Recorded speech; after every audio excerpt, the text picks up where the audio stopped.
Weird if this also broke. Everything looks normal. Oh, you know what? Maybe it's weirdness over here again.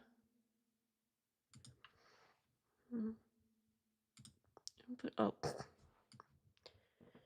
I don't know why that keeps happening. How is this now? Yeah, I don't know why that keeps happening. For some reason, it's in the like OS X settings where the input volume, it randomly turns itself down somehow. I don't know why. Thanks for letting me know.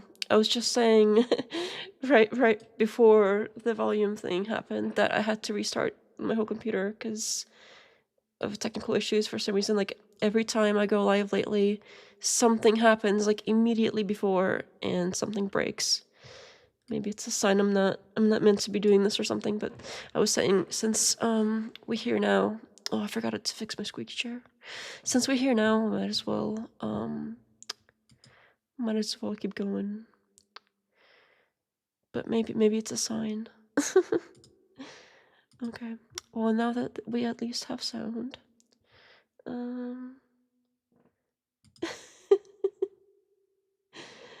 That I hope not. I paid a lot of money for this, so although I guess that's also something that's expensive that seems to match too. Darn it. I was gonna say you may be right with how much money it needs. All right. So today, oh yeah, I was gonna do links. I do have some notes on kind of stuff that I saw over the past sort of several days, more or less. I know last time we were here, we did like a debate weekend stream, but we did mention, since it literally happened like I think like that day or the day before, the Alex Pretti incident. So we did quickly go over that, but that has blown up in the past several days, and there's a lot of weirdness around it that I was not expecting. I was honestly surprised. I thought, like, of all things, like a man who is like legally carrying a gun, like pro 2A people would be defending him. That'd be upset. That'd be like, sure, we still want ICE here, but this was a bad shoot. It needs to be investigated. It's obviously giving the ICE and Border Patrol people a bad name, and if they don't like weed these people out, it's just gonna make them basically less and less and less popular, which is what's happening right now. So I don't understand why some people are still defending this shoot, and I'm honestly baffled. Like, I understand with the whole... Oh yeah, let me try to multitask here with the link posting. I haven't done that yet. I understand the whole incident with what's her name? Her last name is Good, Renee Good. That one, the camera angles and the distance and everything makes it seem a little bit unclear as to what happened. So I sort of understand if people like are inclined to be on the side of ICE, that they would see things a certain way, and it's like just ambiguous enough that I kind of understand. Like, I kind of get it. I don't agree, but I kind of get it. On the other hand, this particular one, I mean, we saw everything from different angles, and he was obviously disarmed before he was executed on the side of the street with what, like a dozen agents literally holding him down. I don't understand how anyone can defend this sort of thing, and coming out now with like, oh well, he was an agitator, so what, he deserved it. Like, okay, irrelevant. Like, maybe if we want to paint a picture as to like why he was there or whatever, like, sure, he was a protester, agitator, whatever you want to call it, I don't really care, but that doesn't mean he can like execute him. That none of that is relevant to that being bad shoot. So I do want to watch something about that first. You know what? Why don't I kind of put that on while I do the link thing, because I keep getting distracted. This video is a little bit, it's probably the longest of the ones that I plan on talking about today, but let me, I don't know if we need the whole thing, but I'll try to put it on like maybe 1.75 speed or something. Yeah, how's that? Let's try that, and let me pull it up. Doo-doo-doo. What am I doing? What am I doing?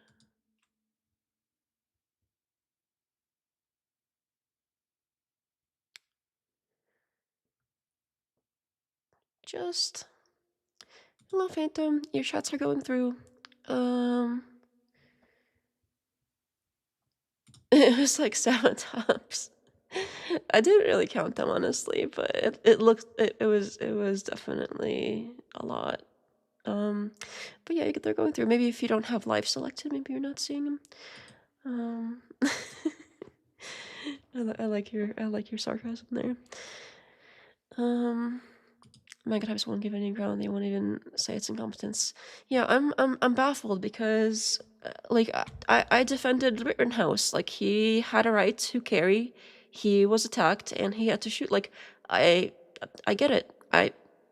But now they're like the same people, or at least the same group of people. I don't know about like specific individuals. I haven't done like that level of research.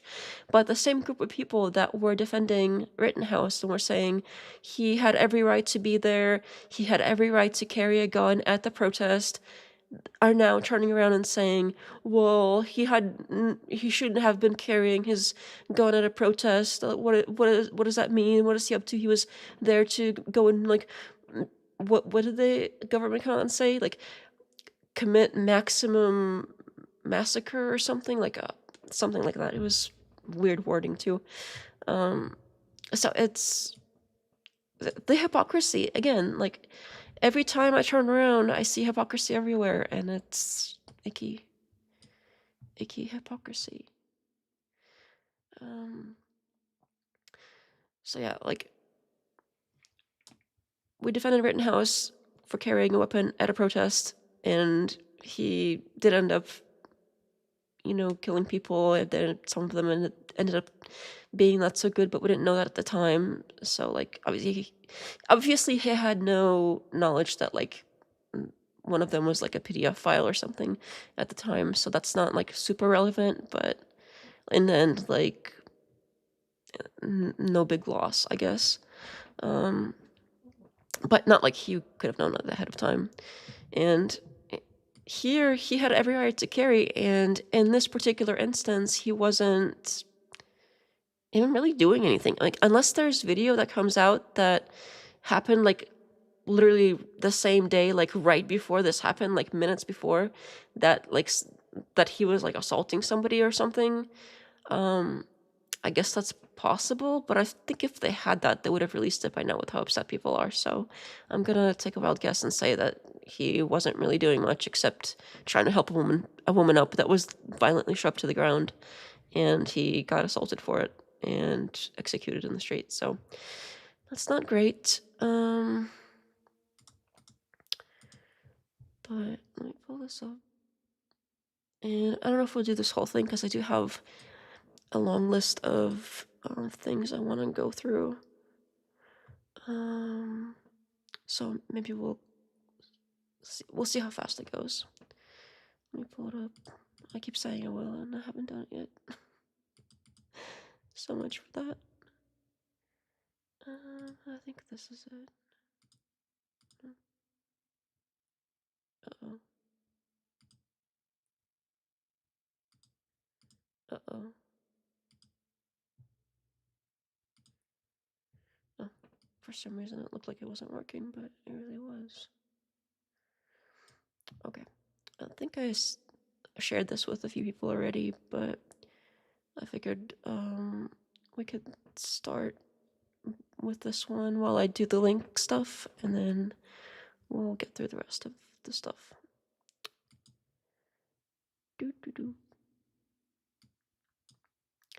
So I suppose it's all over the news, but in case you're not like that familiar with what happened, I think this is a good sort of description. And obviously he has an opinion on it because, I mean, look at the title. Don't believe the government. This was murder. Like, this isn't like an unbiased sort of take. He very clearly has an opinion on it, but this isn't a leftist. This is, as far as I can tell, like a right-wing like veteran. So he's gonna tell you that.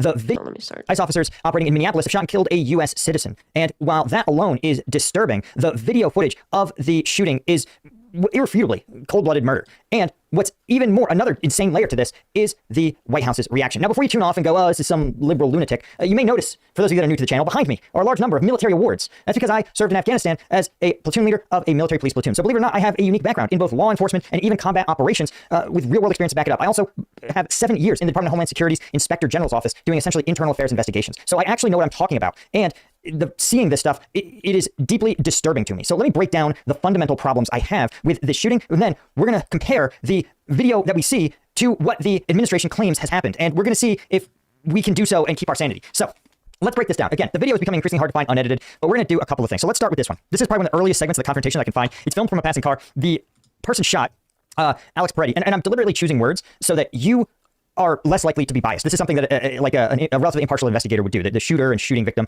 or man who was shot, is what you might say in a report.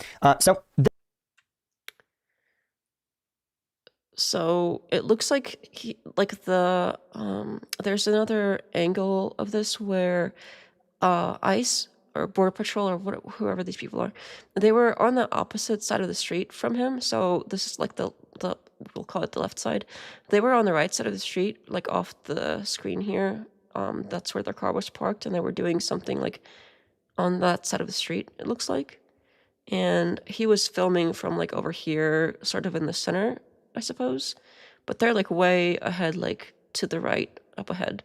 And it looks like they went back and started like pushing that lady and like pushing him back and doing like whatever it is that they normally do. I see them do this a lot, but for some reason this was like way more violent.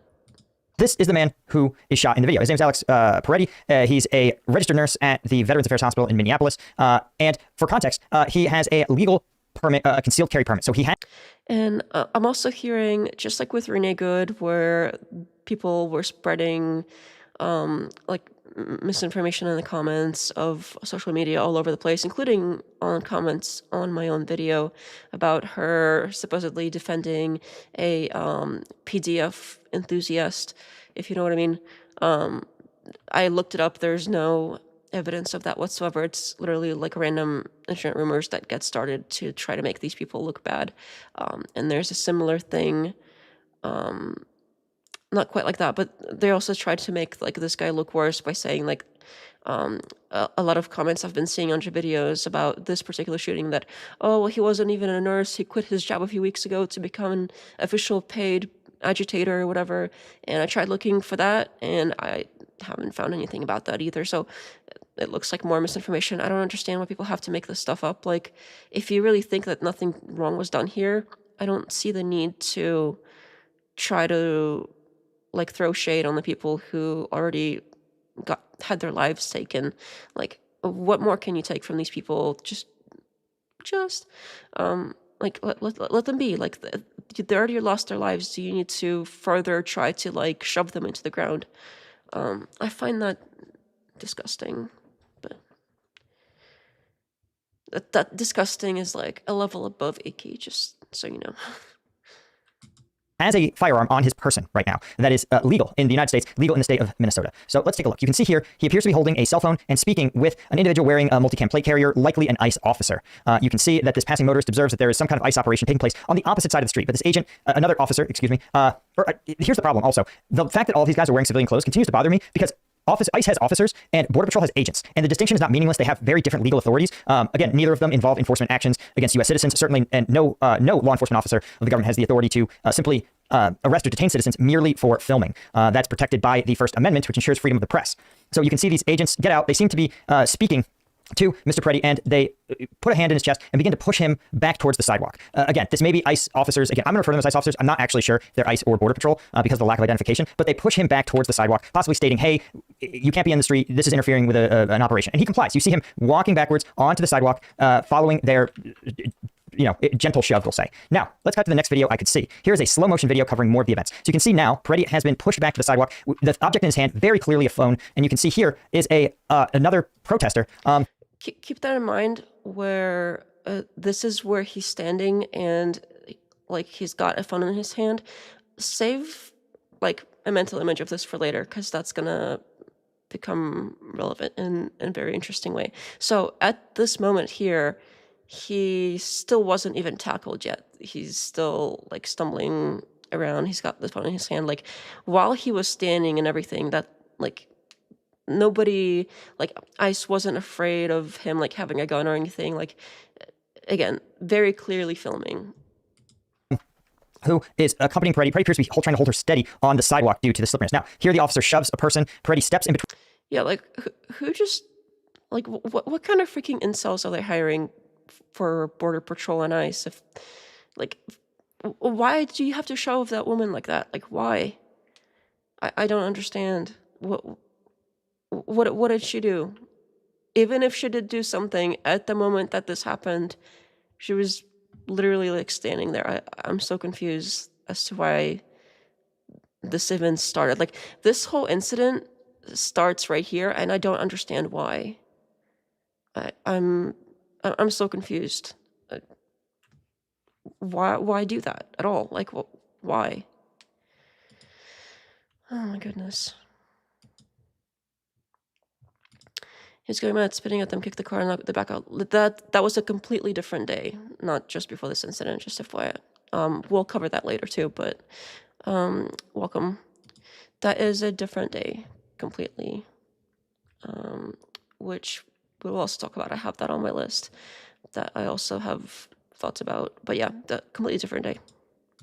Between him and a woman, and you can see the officer discharges his and still, that was a different day, but even if it wasn't, which it was, it still does not, it completely like irrelevant to him being executed after being disarmed. Like that's still unacceptable. Even if he was doing anything like that on this day as well, which we have no evidence of, and even if there was evidence of that, they would have shared it by now, like I was saying earlier in the stream, because of how like people are outraged about this. So if they had something like that happened right before this particular incident, we would have seen it. We in the military called OC spray, mace. Now I want to add an important piece of context here. Being sprayed with OC spray or pepper spray or mace, whatever you want to call it. I'm going to use OC spray because that's the term, the technical term we use in the military, and it is an extremely disorienting experience. It is effectively blinding. It is extremely painful, and it is required, in fact, to carry it in most law enforcement agencies, including in the Department of Defense, within the military police corps. You have to get sprayed with it in order to carry it. So you understand both what you are doing to people, but also if the discharge, the irritant, comes back at you, you have to understand the cognitive effects of it so that you aren't crippled by it. And when we did the training, again, you can, if you are prepared and focused and lock in, you can remain oriented enough to protect yourself, protect your equipment, continue to operate. But you have to do so with a certain level of training. You have to get some coursework on what you'll experience. For most people who are pepper sprayed, in order to continue to operate, they actually have to peel their eyes open physically with their hand in order to continue to see. You still have just your tears in overdrive. What I want you guys to understand is every subsequent video you see, Alex is unbelievably disoriented and effectively blinded, right? And in extreme pain, right? So you can see here, Alex is turning away. He's not a threat. Again, the only thing we've observed Alex doing so far is filming with his phone and complying with an officer's directions to get back. So the officer sprays him, actually swats his hand down and continues to spray him in his face, even as he turns away. Pepper spray is not really meant for this. It's not a compliance tool. It is a less lethal tool to give officers an opportunity to use a tool that isn't lethal force to protect themselves. But protect themselves from what? That is unclear. Clearly, Alex has turned away, and the officer continues to actually shove his mace into Alex's face and spray it. Literally, like, what the actual fuck? I have never been maced, thankfully, but as he says, it doesn't look like a good time. At this point, Alex is blind and in extreme pain. He collapses or falls, appears to slip on the ice, and the ICE agents begin to swarm on Alex. Now, this individual in the gray coat, I think it's worth noting, this individual is identified later as an ICE agent. But again, in the footage that we see, he has almost none of it. It really is very difficult to see who this person is. Now, here is some stabilized video of subsequent parts of the confrontation. So Alex is on the ground. His shirt is... That's something else that I'm confused about. Like, Oh, by the way, you'll like my ice cosplay. It's like a fun version of ice. But okay, the masks are one thing. I know a lot of people have a problem with that. I do as well. But can they at least wear like a uniform? They look like they're just going out to the pub or whatever with some extra bells and whistles. Like they're wearing like jeans and regular like civilian clothing. I don't understand why that would. It's not like they're blending in enough because they still have all the rest of the gear. But because they do this, there are literally people. I have some stories. I don't think this is on the list because the list was getting pretty long. But there are literally stories out there of people going out and like pretending to be ICE because like look how easy it is. They or Border Patrol or whatever. Like I think these particular ones are Border Patrol, but they're from like the same parent organization. So I guess I'll use them kind of interchangeably, but like I do know they're different things, but they're essentially like doing all the same stuff here in Minneapolis at least. So if they are wearing civilian clothes like this, it's so much easier for people to go out there and pretend to be them, which does happen. There have been plenty of incidents so far where some guy decides he wants to go and rob some brown people, and he'll add some extra bells and whistles to his regular outfit and go and pull them over and take their stuff, take their money. It's a big problem.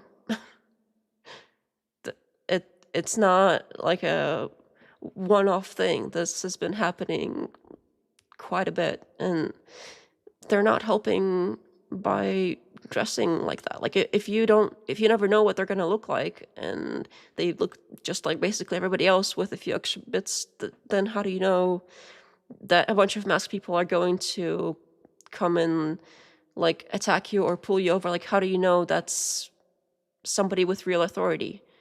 How do you know it's not some like a gang or whatever trying to come and take your stuff from you? That's so confusing. Been hyped up, and it reveals that there is a holstered firearm here. Now, again, the Second Amendment and repeated case law going up to the Supreme Court says that it's completely authorized. But what's important is that Alex's hands are on the ground. He is on his knees. The weapon is holstered. And we observed that even as he was being pepper sprayed, he was holding his phone, and he was turning his hand away, never going for his waistband. So again, let's continue to look here.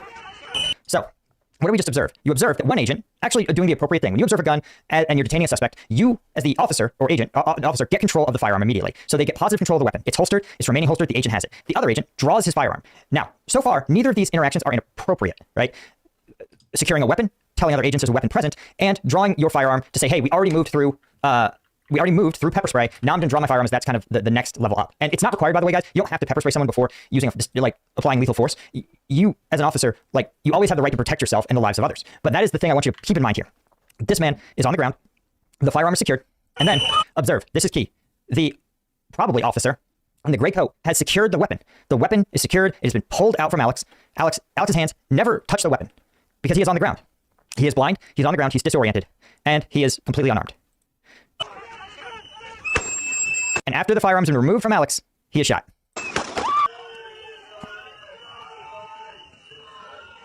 The firearm is secured. Observe the firearm here. All right, the agent draws his weapon. This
This is the thing to take away. Look, the weapon is secured. This agent observes Alex's weapon being removed. He observes Alex's weapon being removed from him.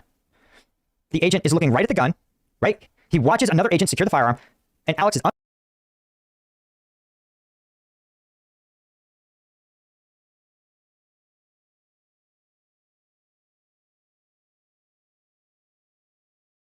Oh, I'm so sorry. Thank you. Oh my goodness. I should have looked earlier. I was like, oh, I gotta mute myself because I'm on my keyboard and I don't want to, I don't want the keyboard to be annoying, but I'm sorry. Thank you for telling me. I'll try to be more careful about that.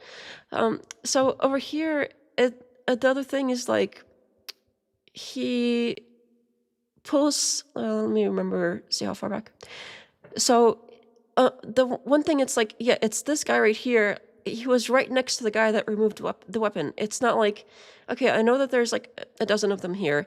So maybe if it was like some agent on the other side, like all the way on the right over there, he didn't like see anything happen because there's a crowd of them, and he just like heard gun and freaked out. Like, it's still a bad shot because they literally have his hands up there. Like, that would be a whole nother level of terrible. But and in this case, he literally saw his buddy take the gun away. Like, what it doesn't compute for me, or for a lot of people, I suppose. And I don't see how it can possibly compute. Like, you see your buddy remove the firearm that the guy never reached for. There was no like struggle over the gun or anything. He literally like removed it, and then after the gun was removed, this guy pulls out his gun, and apparently gotta execute the guy now that he's like completely disarmed and vulnerable on the ground, being held down by all of his other buddies. Like, what's he gonna do to you? What? Like, this is completely indefensible, and I'm just so confused as to how he's literally watching his buddy remove the weapon right there. He reaches up from above, right next to him. He's looking at him doing it.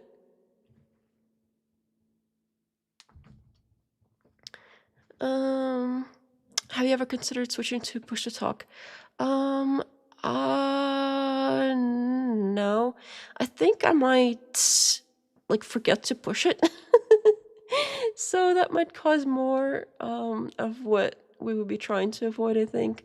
I could try it, but I think I would be forgetting to push it constantly, so you'd always be yelling at me. Hello, welcome. And thanks everybody for letting me know about the audio again. I appreciate that. Yeah, so let's kind of carry on because I do have a lot more to get through. Unarmed, he's on the ground, he's pepper sprayed and disoriented. We observe, look, there he is. There it is, right? We're talking about a non-trivial amount of time has passed, right? And then Alex's weapon is gone. The agent, in full view of the weapon. It's not like the agent doesn't know where the weapon is. The weapon has been removed from Alex. Points his gun at the back of Alex's head and pulls the trigger. Alex staggers briefly. A second shot's fired. And Alex is killed. YouTube's gonna demonetize this. Fuck you, YouTube. Fuck you. Understand that at no... I'm not monetized anyway, so... point did you see that man attempt to go for a firearm. At no point did the firearm leave the holster under the control of anyone other than an officer or agent, whoever they were, right? And the agent that fired the weapon knew that Alex was disarmed. I want you to understand that if, as a soldier in Afghanistan, in a literal war zone, if I disarm an enemy combatant, not a civilian, not a protester, an enemy combatant, a literal Taliban member, and I get them on their hands and knees, and I get control of the weapon, and I remove it from them, and then I shoot them, I am going to fucking jail because I am a war criminal, right? And that is applied, that is under the law of war, of combat, okay? If I killed Afghan civilians in this manner, I think my own soldiers would have arrested me. This is straight murder. There is no defense of this. I have none, right? Perhaps a good lawyer could get this guy down to manslaughter, to say, I didn't know the guy in the gray coat, I thought maybe he was a protester. But even if you thought the guy in the gray coat was a protester, why are you firing your gun at the guy who's been disarmed? Yeah, that makes no sense. If you were worried about that, you would shoot the guy holding the gun, right? You should fire your weapon, discharge your service weapon at the person who just is now armed. Oh, he says it. I'll just I'll let him talk. But I find this insight, like, I haven't even thought about that, like the whole, like, him having the experience of being a vet in combat and war zones, and describing like if this kind of thing happened, what would happen to him. That's not even an angle I considered before I saw this video. I thought that was very interesting, how a lot of people are all like, especially on the right, are very like pro like veterans. And again, I have no issue with veterans either. So like I agree. A lot of them, they seem like they sacrifice a lot. A lot of them sacrifice lives. It's unfortunate what our government like does with them and makes them do a lot of times that I don't agree with. But the people themselves that are going out there and like hoping to do a good thing, like I don't blame them for like being misused by somebody higher up that, you know, doesn't have to risk their own lives or their own kids' lives. But I'm not going to harp on like war right now. I'm just saying that this wasn't a war zone. Like, and even in the case of this being a war zone, how that would be treated. And here we are, where this is literally a street in the USA, and this is an American citizen, and that's how he was treated. And there's people making excuses for it. Why can't we just say like, ICE needs to go and do all this stuff, and Border Patrol, we need to get these people out, but not like this. Maybe we can't be like shooting citizens, or hopefully we don't shoot anybody unless we like really, really, really have to. And this was a bad shoot. These particular people should all be fired, investigated, put in jail, whatever. Like, why can't we just say that and move on? And then the whole like, let's get the immigrants, illegal immigrants, cause that one doesn't get like as tainted. It's the defending this kind of stuff that's what hurts the whole anti-immigration cause the most. If you weren't defending this, then it would kind of, we would all just agree that it's like that this was bad, and let's try to figure out how to prevent this from happening again. But you know, let's kind of carry on with what we're trying to do. But if people are defending this and people are in the government are lying about it, then what else are they lying about? And what else kind of thing, like, what about the other stuff you're defending? If this one is obviously indefensible and you're defending it, what else are you defending that is wrong? Like, it makes people think about that more. So just my, I don't know, 20 cents on this. This is insane. But now I want you to understand, I want you to listen to the official statement by the Secretary of Homeland Security on what they claim has happened here. This individual showed up. Yeah, and this is completely baffling to me, that to come out immediately. Same thing they did with Renee, where they immediately came out and started calling her a terrorist. Like, are you joking? And that seems to have worked for them, for Renee Good. That basically most of the people on the right have come out in support of ICE. They were very, they were spreading all kinds of rumors about Renee Good, and this whole like terrorism thing has caught on in her case. But they tried to pull the same trick twice, and the second time it's only working on more of the, I don't know, indiscerning folks, I guess. The most indiscerning people, it still worked somehow. I don't know how, but it did. But in this case, they couldn't quite do it for most people. I think most people see this as a bad shoot, and them coming out immediately and calling him a terrorist, just like they did Renee, did not work out for them. And if they're lying about this, what else are they lying about? This is the exact reason why, starting a couple years ago, at least myself, I don't know if I can speak for like we as in everybody, but me and a lot of other people stopped trusting corporate news in general. Like, we started seeing how a lot of things they said were not quite right and politically motivated, and a lot of them were straight up lies. And we saw that and we're like, well, what else are they lying about? And trust was lost.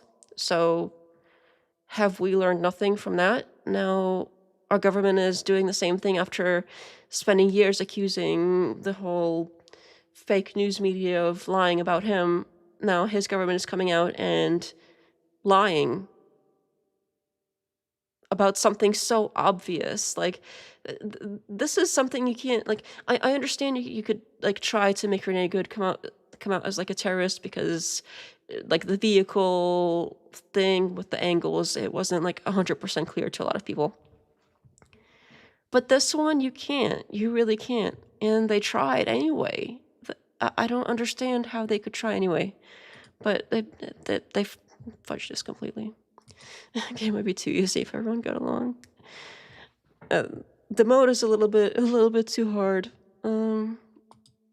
It's been getting so difficult to hear people trying to defend this. It's not a good sign for what's up ahead. Yeah, that makes me nervous. I've thought, like, of all things, like this particular one, especially for someone who was a legal gun carrier, that they wouldn't say what they're saying. But we'll get into a little bit more here, and the hypocrisy, the icky hypocrisy.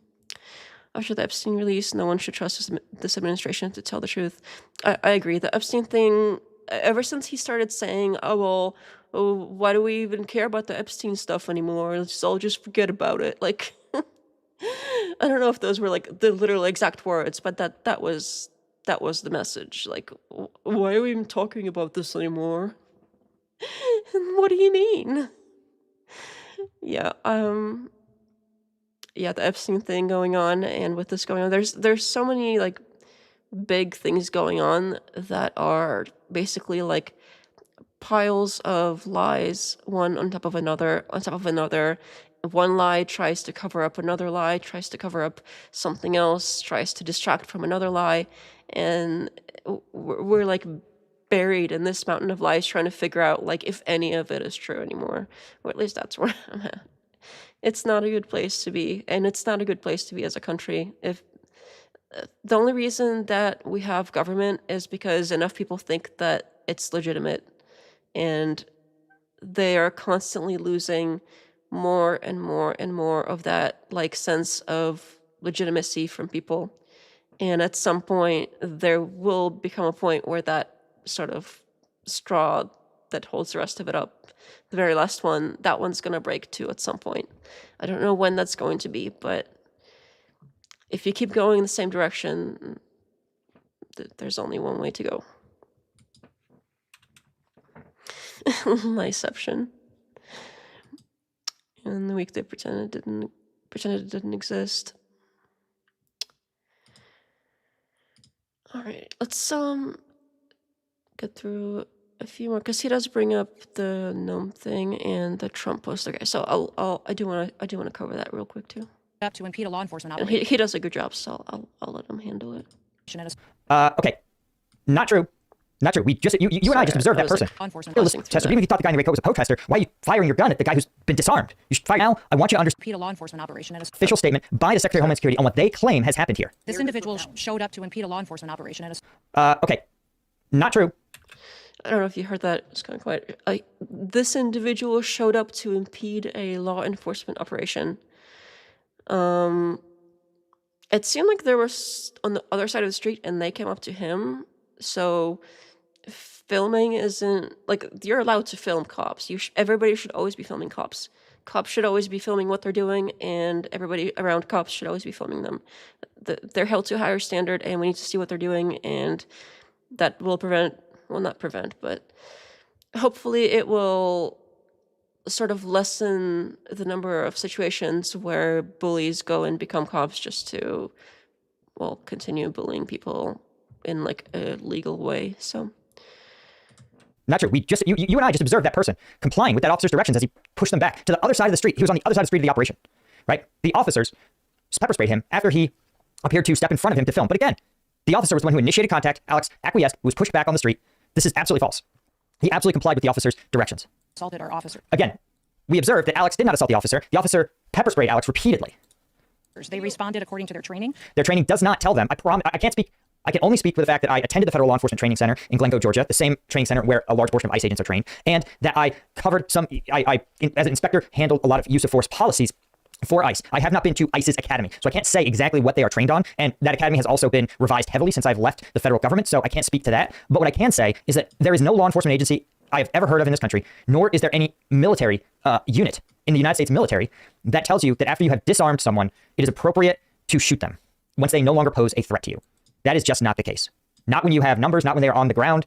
Some agencies may tell you, hey, if you're a 96-pound female cop and it's a 300-pound bodybuilder and he's on top of you throwing fists, yeah, you can use lethal force to protect yourself.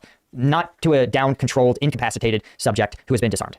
And took action to defend the officer's life and those of the public around him. And I don't know of any peaceful protester that shows up with a gun and ammunition.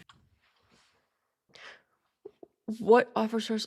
Which of those cops' life was in danger from the guy that had already subdued and was on the ground? Like, there were way more of them than there were of him, and they had him completely surrounded. And what do you mean? Like, what kind of peaceful protester shows up with a gun? Wait, I thought this was the right. I thought this was like the pro Second Amendment party. What happened to that? Do we just completely throw all that out the second that somebody that we don't like starts to use their same rights? And what's going on here? What do you mean? What kind of peaceful process? Why is it okay for Rittenhouse to show up, and why do we defend him doing that? Which I still totally agree with, that he had every right to be armed there. But now this guy, because he's on the opposite side of the aisle politically, now he doesn't have a right to self-defense. And he doesn't have a right to be armed. I'm so confused. And this isn't the only like right-wing person that says this stuff.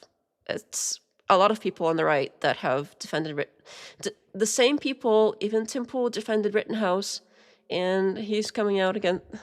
Oh my goodness, we'll get to Tim Pool here in a minute. But this is so... It's shocking. Like, the same people that defend carrying when it's convenient for them are acting like it's some kind of crime to be armed in America when it's somebody else. Rather than assigned. Okay, this is, again, not true at all. One, because the official government stance is that everyone who was armed on January 6th was a peaceful protester. So she herself isn't even consistent with her lies. But also, the second... I didn't even think about that too, yeah. There were people that happened to be armed at the time as well. And I have no issue with them being armed either. So let's not be I can't even talk right now. Let's not be hypocrites here, because if one is okay, the other is okay as well. Amendment absolutely allows him to do so. He was absolutely allowed to do that under Minnesota law. And even those January 6th protesters, when they were outside the Capitol, they were completely within their rights to be armed. Some of them had some problems with DC law and magazine capacity and stuff, but the general principle was that they were fine. It wasn't until they, trespassed into the Capitol building and until they assaulted cops that they became criminals. Right? So again, she's unable to keep her own lies consistent. This is a violent riot when you have someone showing up with... Did you observe violence from Alex? Did you observe violence from Alex? At any point, did Alex commit any violence against those officers? Weapons and are using them to assault law enforcement. Okay, did Alex at any point use the firearm to assault a law enforcement officer? Did he ever draw it? And we watched the video. The only person who touched Alex's weapon in that entire interaction was the officer. And again, if that was something that happened with how many cameras there are everywhere, they would have had footage of that, and they would be playing it nonstop on all over, like, Fox News and all of the right-wing outlets. They would be playing it nonstop. All of the Tim Pools of the world would be playing it on a loop. We wouldn't hear the end of it. Not once. Not even after he'd been pepper sprayed. This is insane. It's what they're trying to do now with that situation from a different day where he did like kick a vehicle. So that was not good of him to do, obviously, but it doesn't mean that he needs to be executed. But we'll get to that. This is an insane level of... It is the only thing more insane is the president's actual statement. He says the gunman's gun loaded and ready to go. What?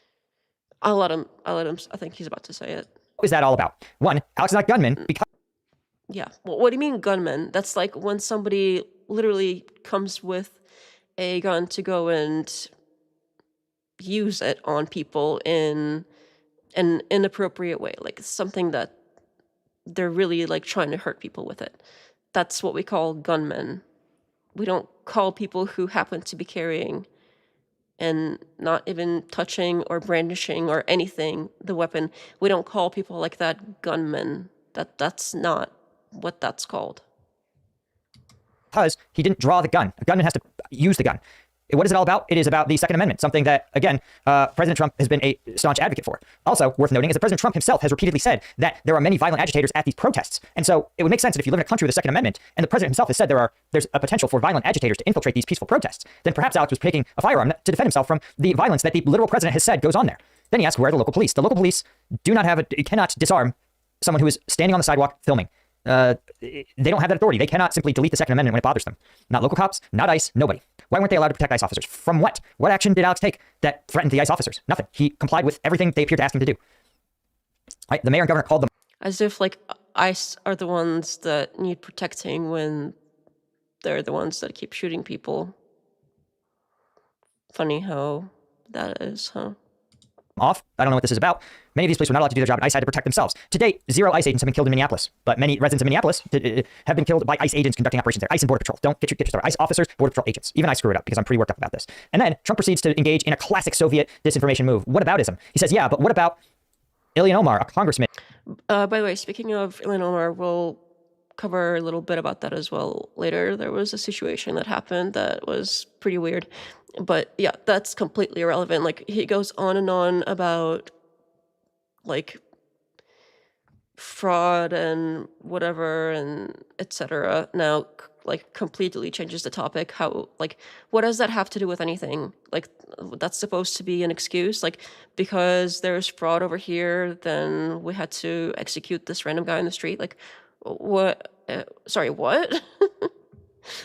So yeah, obviously that makes no sense. And then he, like, posts a picture, like, oh, this is, where is it? Like, oh, this is his gun right here. Look at his gun. Sir, Border Patrol agent. Yeah. Anyway, so yeah, that's where that's at. Let's move on a little bit. We say gun person now. I agree. All right. I do have a long list here, so let's keep it moving a little bit. And I think right about here. So Kash Patel doesn't have to be. Oops.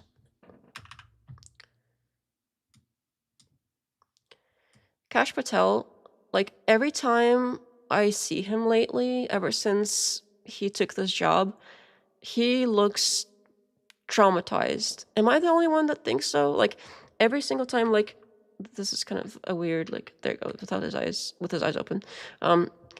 Every single time I see him, every time he has to come and speak up about whether it's trying to cover up for Epstein or trying to cover up for the government trying to destroy Second Amendment rights, any kind of, like, cover up he has to do, which is, it seems like he's constantly having to cover something up. He's constantly, like, traumatized looking. I don't know what they did to this man, but something is very wrong. Like, I'm concerned for his well-being.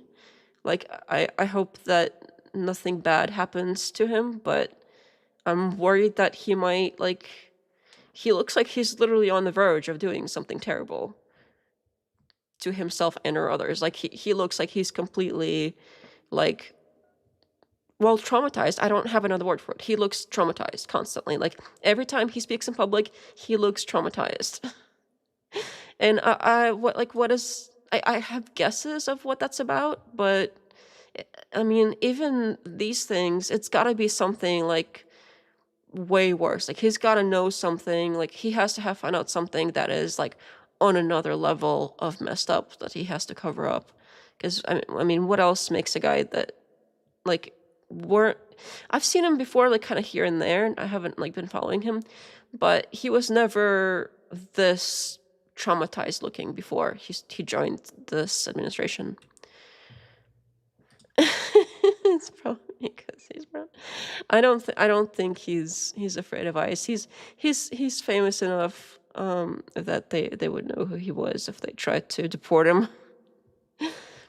But, maybe. I'm not ruling it out. All right. In all seriousness, though, this interview was going like sort of viral the other day because even Fox News doesn't seem to be buying the whole like, oh, he was attacking cops story. So we're not gonna play the whole thing, just the first minute here or so. In church. We've already just last night arrested 4 more individuals involved in the damage of government property that we saw the videos of online. We've arrested other individuals who've made threats to law enforcement online. So we are not messing around. It doesn't have to be in person. If you threaten law enforcement officials or civilians, we are going to come find you. And as for this latest shooting, yes, DHS and HSI are the lead, and the FBI is processing the physical evidence. So we're in possession of the firearm, which is going to go to our laboratory. But as Secretary Noem said, no one who wants to be peaceful shows up at a protest with a firearm that is loaded with 2 full magazines. Who cares how many magazines he had? Even if he had like a dozen guns on him, that is his right. Let people walk around with like dozens of guns in their noses and ears and sticking out of like every pocket.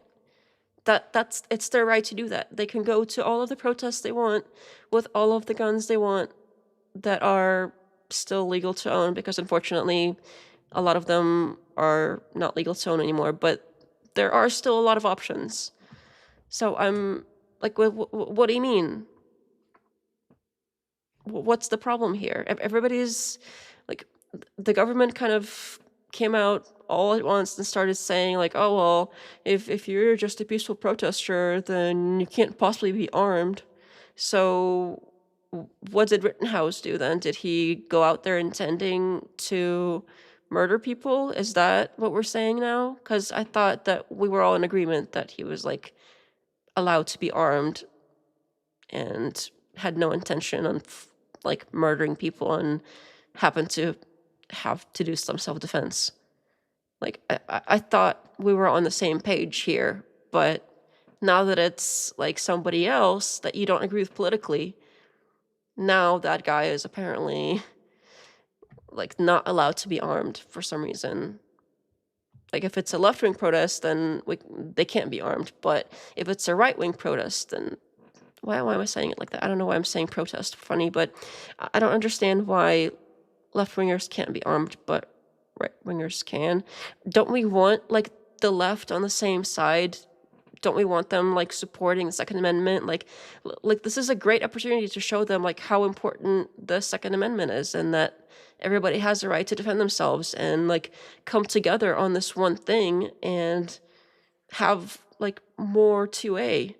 But instead, we have the left, who isn't that into 2A, left defending it, while the right is attacking it.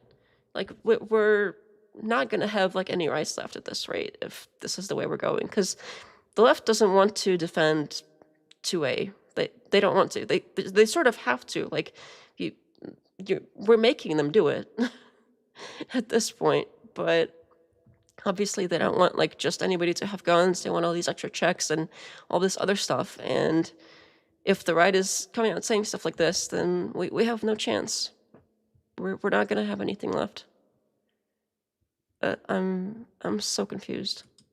That is not a peaceful protest, and you do not get to touch law enforcement. You do that anywhere. He wasn't touching law enforcement at that time. This FBI is going to be leading the charge to arrest those. But how? And arrest them is one thing, execute on the side of the street is another. Completely different situations here.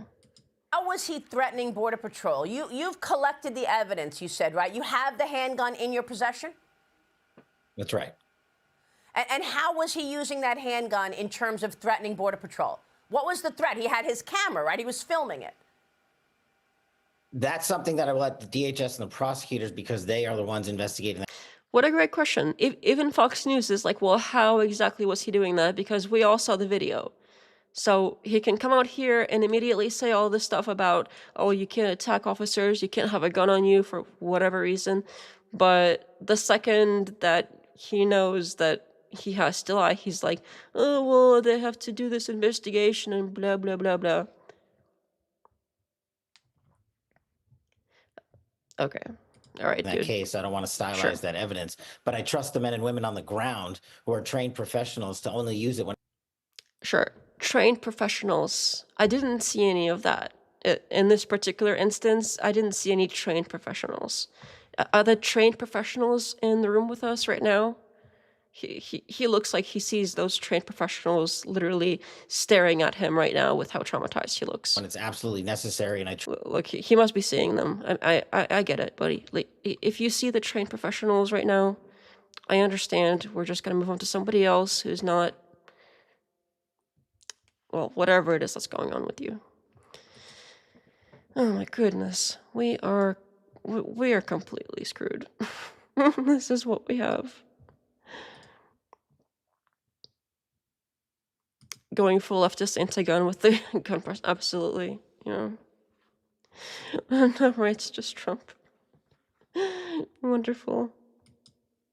That's the goal, right? I mean, how else are we to interpret this?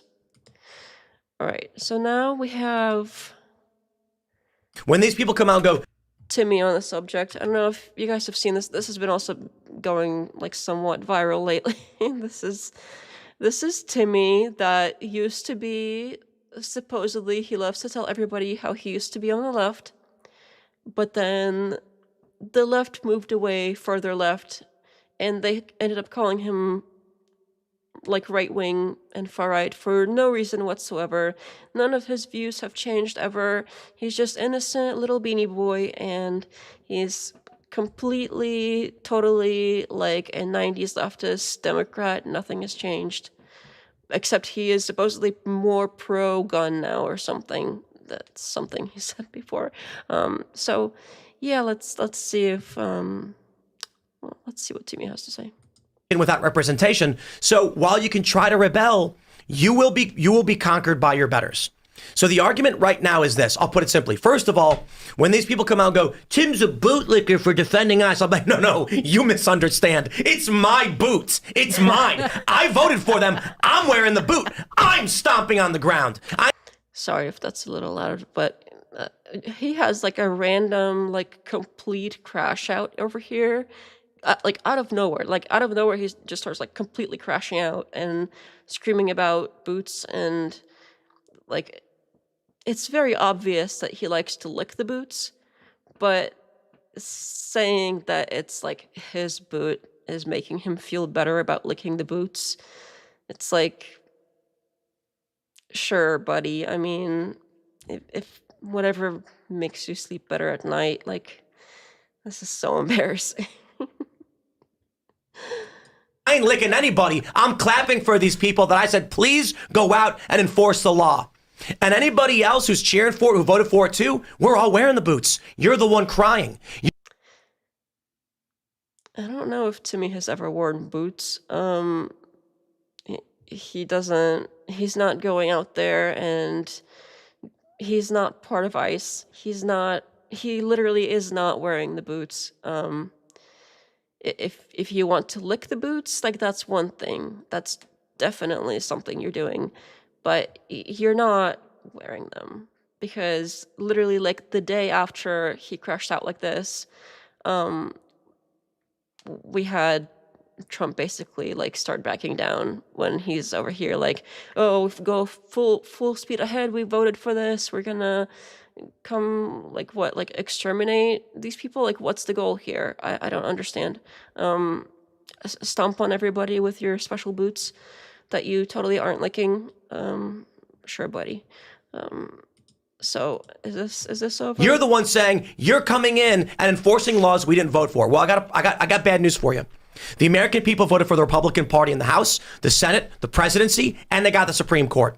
That means it's the will of the people and democracy that we enforce our immigration law. I'm not going to sit here and say I don't have a problem with that, but that's not what we're talking about here. Like, obviously, we're talking about a different issue than like enforcing immigration law. Like, we don't want U.S. citizens executed on the street. Like, It's not the same thing, but okay. Sure. I mean, this happened. And then this is like the next day. This, and he's turning around, and you can see him. Oh, let me go back a little bit, because remember how in the beginning I was saying, watch how he's got his phone and he's standing and like nobody has even tackled him yet, and he's filming and it's very obvious and everybody knows he's filming. Like nobody has an issue. Well, they have an issue with it, but they're not like even tackling him quite yet. So look at him. This is days. This is what, like a week after this happened, that everybody has seen all the videos, and for some reason Tim still doesn't know what happened, and he's defending the Border Patrol without having watched the video properly for some reason. I don't understand, but Democrats in the state government and potentially law enforcement, they had shift duty. They had shift. It's not an exaggeration. We've learned all this from the signal releases. They would go on duty patrolling districts. I heard about that. If there was anything like illegal about what they were doing, sure, prosecute them, whatever. But all that you've proven is like that the protests are organized. Like, okay. So what we've learned is that this guy, part of this group, was presumably on the ground, on duty with a paramilitary group to obstruct ICE enforcement. Now, I'm not saying he was going there to kill anybody, but he was armed and he brought an additional magazine, meaning even if he was there as part of like an organized protest, when he was executed, he was not impeding anything. Like he was literally like filming. this guy is part of a paramilitary group. Leftists have engaged in violence. So long story short, I don't think he's trying to kill anybody. I think he gets into a fight with ICE, which is his intention to do. I think it's one thing to say that somebody gets in a fight with ICE, and a completely different thing of what we saw is ICE, or I guess in this case, Border Patrol, assaulting a man randomly. Okay, well, not randomly, that's... I'm gonna be realistic here. A man that they found annoying or whatever. It wasn't random, like, sure, he was annoying them, but they assaulted him, not the other way around. So let's get that straight. In the scuffle, they see he's armed. Agent disarms him. Something happens, accidental discharge, you hear gun. The accidental discharge story is an excuse I see a lot of people saying, but I don't think that's the case. There's no evidence of that. Gun. And then what happens? Well, dude was holding in his hand his phone like this. This happened way before any of the other stuff that he described. And he's turning around and you can see him. Agent, I mean, this happens all the time. Did he not watch the video? He thinks that this person got executed while he was standing and turning around with his phone in his hand. After he's already described them like having the scuffle or whatever. I'm confused. Did he not watch the video, or did he just see like screen grabs from propaganda accounts or something? I'm confused. Like he's describing something that that's not at all how that went. Like that goes even beyond people saying, oh well, he must have reached for his gun or whatever while he was on the ground or something like that. This is completely beyond that. This is like a completely different situation that he's describing. So I don't know what he means by like they must have thought his camera was a gun while he was standing there turning like this. Like, what are you talking about? Are we talking about like a different shooting that I don't know about? Is there another one that happened that was similar or something? Because that makes no sense. That's not even what happened, but okay. And what happened to you being the boot? Because here we're talking about the person that was what is he? So basically, this whole thing is about Trump backing down. Look in the description here. It says call it 4D chess or whatever you want, but to most people it looks like Trump has surrendered to the organized leftist, all in capital letters, by the way, insurgency in Minnesota. So, to me, I thought you were the boot. What happened to you being the boot? If you're the boot, then how can Trump do this whole like surrendering to the left thing if you are the boot? It seems like you're not the boot, because if you were the boot, you would be able to have control over the situation and, you know, keep stomping on the 2A rights of people. Like you would be able to keep doing that. But if he's pulling back, did you want him to do that? It seems like no. So where are your booties at, buddy? Where did your booties go? Because the booties, the booties that he's wearing, they're missing. Somebody stole the little booties. I'm imagining like the little like booties that they put on babies that don't even like need shoes. Like that's what Timmy has. He's got those little like decorative, basically, little booties. All right. I do want to get off the ice thing and move on, but there are 2.5 more quick notes on that. So let's just get those over with. Let me catch up on chat though first before we do that. I voted for Bernie is usually what he brings up to show his evolution. I remember that. The kinky boots. Not the roller boots. Oh no. The boots and pants. Oh, now I understand the meme you posted in Discord. Oh yeah, I haven't had a chance to check in Discord since I think earlier today. So I do remember posting about that as well. The image. That's what this is about. Yeah, the boot thing. It's about Timmy. That's not opinion, it says here. Basically, the mindset anyone that's defending this is because they don't feel like they're in any danger of being on the other side of the boot. Yeah, and that is a dangerous place to be, because as soon as you get the other people, they're gonna come for you. Like it's tyranny doesn't like stop when they get rid of the people that you happen to not like. It's like they're gonna keep going. Once they run out of those people, they're coming for Timmy too, and all of Timmy's authoritarian friends as well that are apparently also wearing the boots, but not a day later when Trump was pulling out. I guess he lost the boots. All of them lost the boots literally a day after the crash out. That's embarrassing. I was alt-right in 2016. This had been going back then. I would have been so happy. My teenage heart fantasy come true. Well, I'm glad that it seems like we're not quite back there anymore. Back then it was sort of anti-establishment. Yeah, I think so. But I think it's like what we call things now. It's like what we call like alt-right now is what. Yeah, the labels definitely have shifted, but I think I kind of know where he's going with that. Accidentally shot 10 times. Yeah, they must have thought his ear was a gun. Oh my goodness.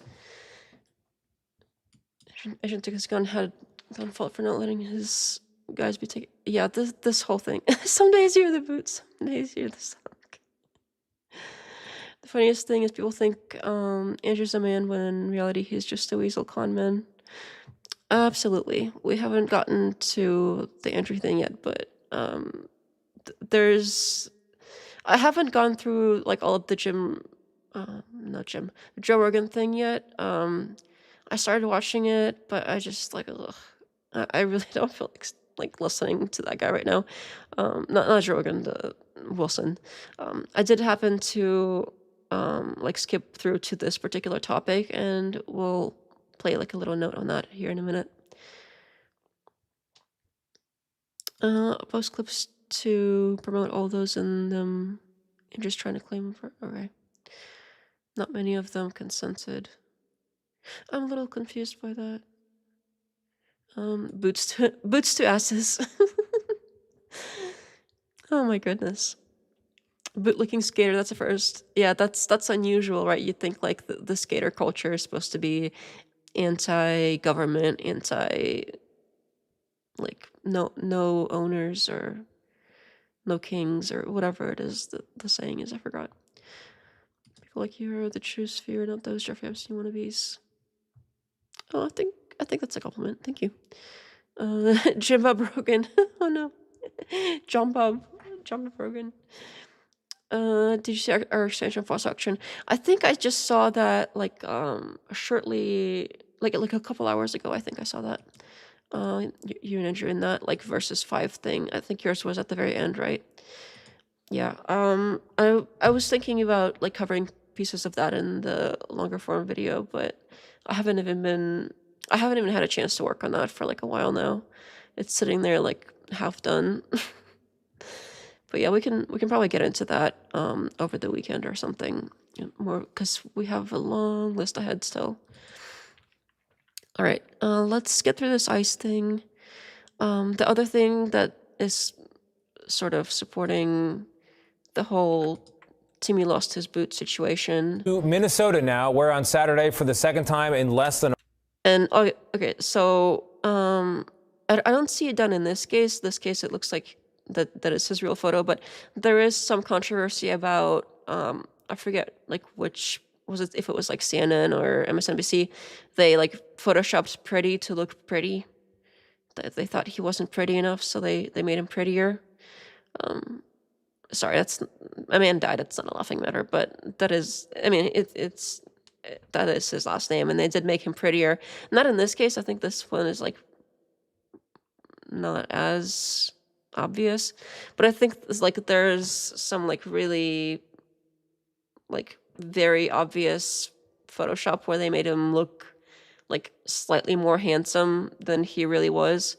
I don't know why they would do that, but that is unnecessary, and it's basically taints the whole situation for no good reason. Like, he doesn't have to be handsome to have been executed for no good reason. Like, I don't get it. But it's not like he was even like bad looking. It's just they made Pretty prettier, and they didn't need to do that. Like, Pretty didn't really have to be that pretty. Okay, I'll stop. But basically, there was this guy called In a month, an American Bovino, citizen was shot. I think like Greg Bovino, and let's see if they show him. But it's basically the guy that was kind of the boss at the Minnesota. It's this guy here. So this little man over here, he's the one that's been sort of the face of it all in Minnesota. And I'm not gonna spend too much time on this, but as you can tell, he's by the caption here. Border Patrol Commander Greg Bovino reassigned from Minneapolis. They're kicking him out of Minneapolis after this Pretty situation. So, yep. I mean, see, like, this is a case of a man who is wearing the boots, but is also licking the boots. So, Timmy really wants to be this Greg Bovino man over here, but it didn't seem to work out. And even the man that really is wearing some of the boots has to lick the boots and still get kicked out of his position.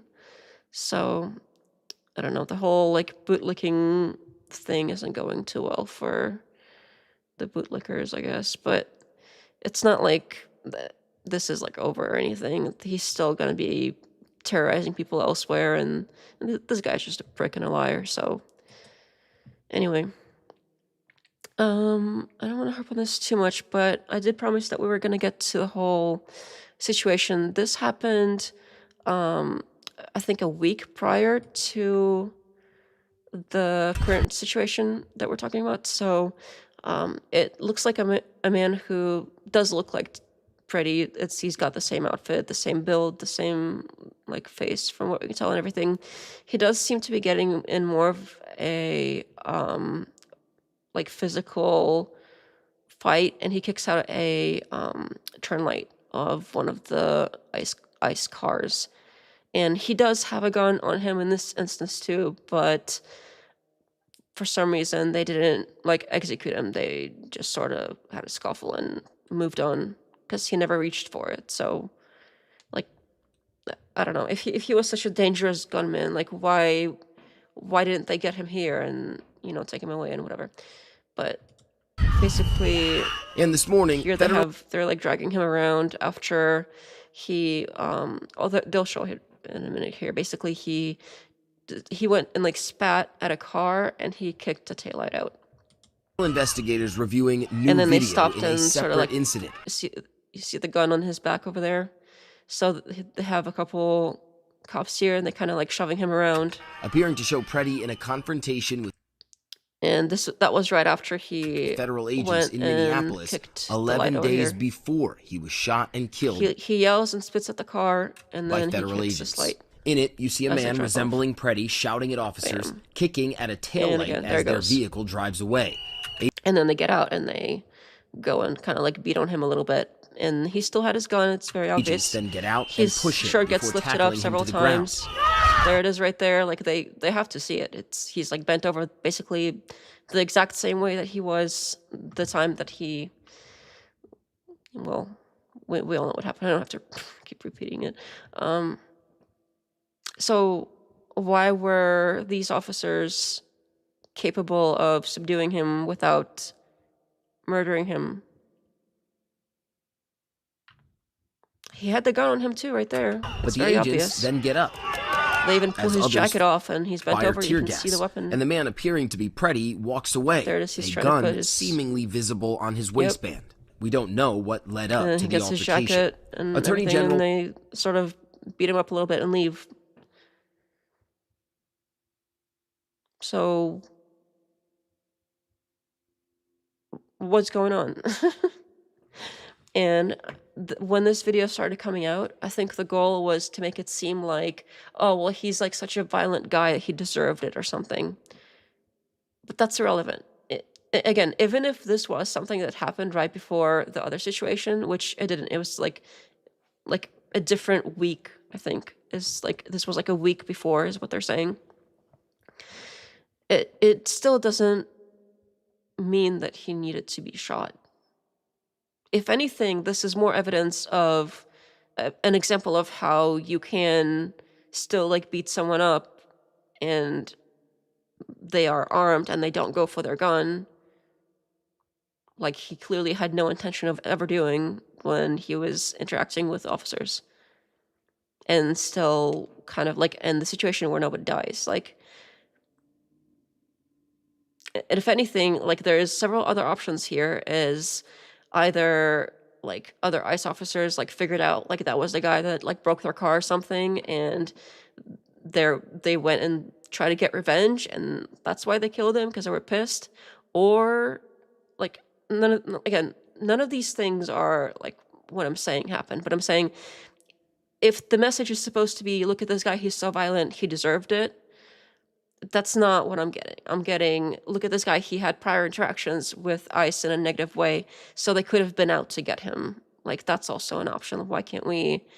There are so many angles to this that were possible, but the more likely thing is what we see in not the last one we just saw, but like the final video of him is him being kind of like mildly annoying, standing in the road, and they're on the other side of the road, and they approach him and they shove the woman, they start the whole interaction. So did they like remember him from before and they wanted to like get revenge, or was this like a random sort of he was being annoying and they just had it with him kind of thing?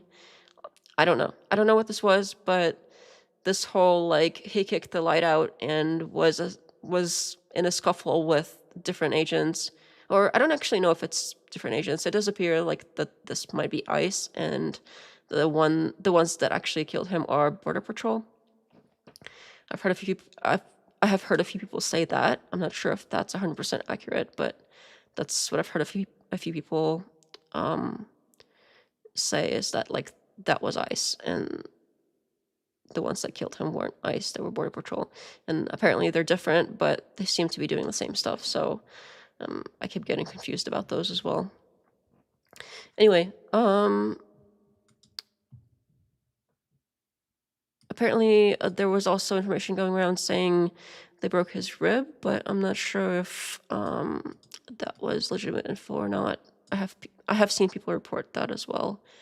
But obviously, if he like starts the violence, maybe it's like it's not like terrible that he got hurt. Like he was kind of asking for it, but that is no reason to execute him. Like I'm not gonna repeat myself anymore. I think I've kind of said my piece there.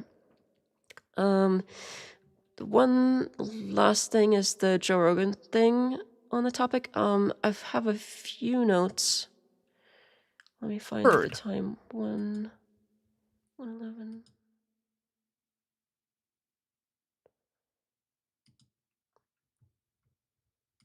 We know that you're legally voting. They made it so you can't show your ID, which is which is crazy, by the way, but not really relevant. You could steel man this to the end of time. The only reason why you do that is because you want to cheat. It's the only reason. Of course. Well, it's not just that, but you make a good, compelling point here. The idea, even if it was the case, let's just say, almost none of them are violent criminals. Let's just give it to them, just kind of for the sake of argument here. We'll give it to them. So what? Let's just give it to them. But the people don't want them here. That's it. He's talking about Americans don't want the illegal immigrants here. But the way he says it, it's kind of funny because the people in Minneapolis don't want ICE there. So why doesn't that matter? Why does it only matter what some people want? I guess he is for big government after all, so I'm not really surprised. Although I thought Republicans generally were for like state rights, but in this case, I guess not. These are supposed to be the biggest believers in democracy and republicanism ever. That's what they're fighting against, is the evil fascists. It's like, well, here the people spoke, okay? I'm going to say the people in Minneapolis seem to be speaking as well, but nobody cares about that. Again, like something I heard, I don't know if this was this maybe on Dave's show, the other guy? Yeah, I think this might have been the other guy on Dave's show that said this, but I'm not 100% sure. But it went something like this. If these illegal immigrants are basically like ruining these sanctuary states and sanctuary cities, let them get ruined, and don't like send them federal funds. Just let them run themselves into the ground if that's what they want, and don't help them. Why don't we just do that? Because they don't want ICE there. They voted for a government that doesn't want ICE there on their like more local level. So maybe get ICE out of there if they don't want them there. It's easy to apply it to, oh, well, federally, big government wants these people out of the whole country.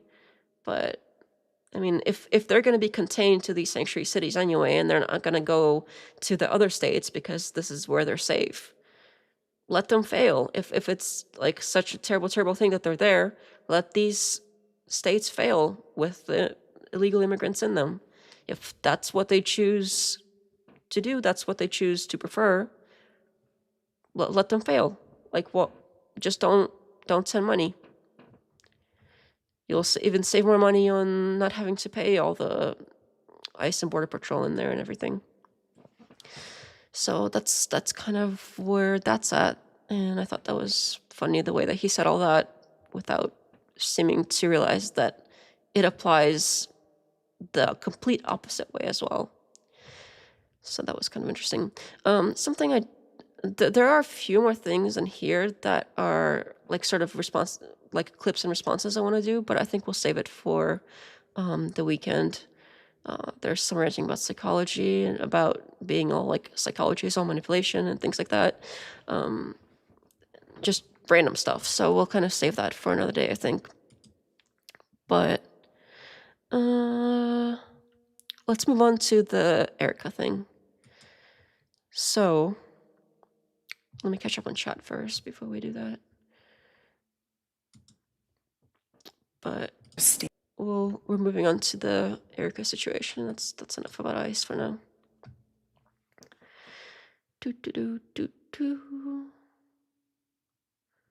For some reason they didn't execute him. Yeah, the gun was right there too. I guess the first time, we played the video second, but it was the first interaction like a week before. Pretti don't deserve it, but he put himself in that situation. It's unfortunate. Didn't deserve it. Republicans are absolutely not against big government when it comes to healthcare. There is not enough money for it, but if a war needs to be waged, the money appears. Yeah, absolutely. The money does appear out of nowhere for war.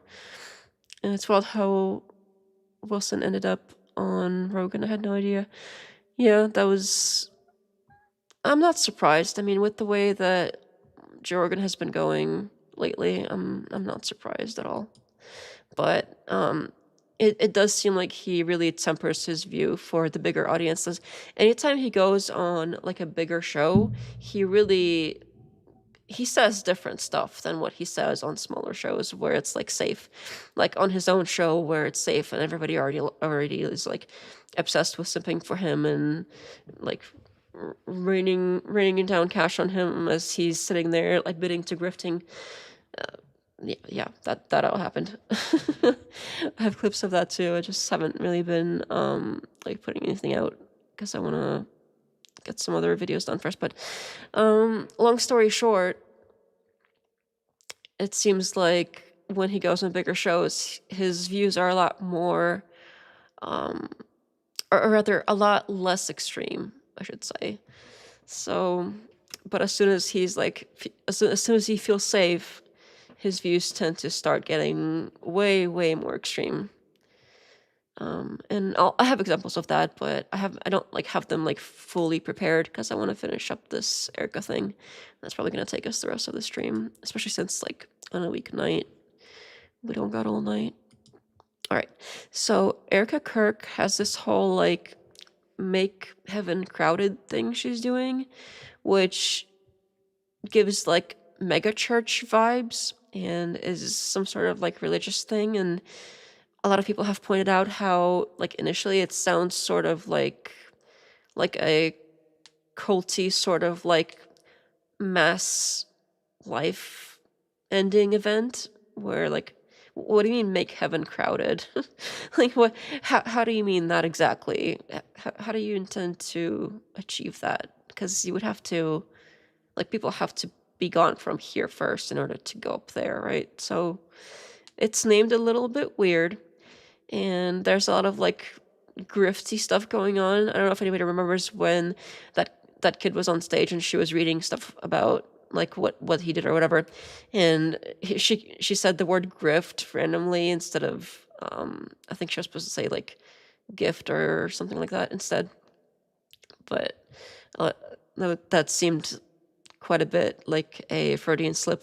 Anyway, and also something, I don't know if it's like the background here is all like yellow like that, but she's got this like, I don't even want to go there because it's obviously like not a real thing, but you know how people say that there's like these reptilians and they're these like reptilians people and their eyes are changing, and how like the Clintons and the royal family, they're all like reptilian people and they're like cold-blooded reptile shape-shifting monsters or whatever, and you can tell by their eyes, because sometimes their eyes will like change and they look freaky, and obviously that's all just for fun.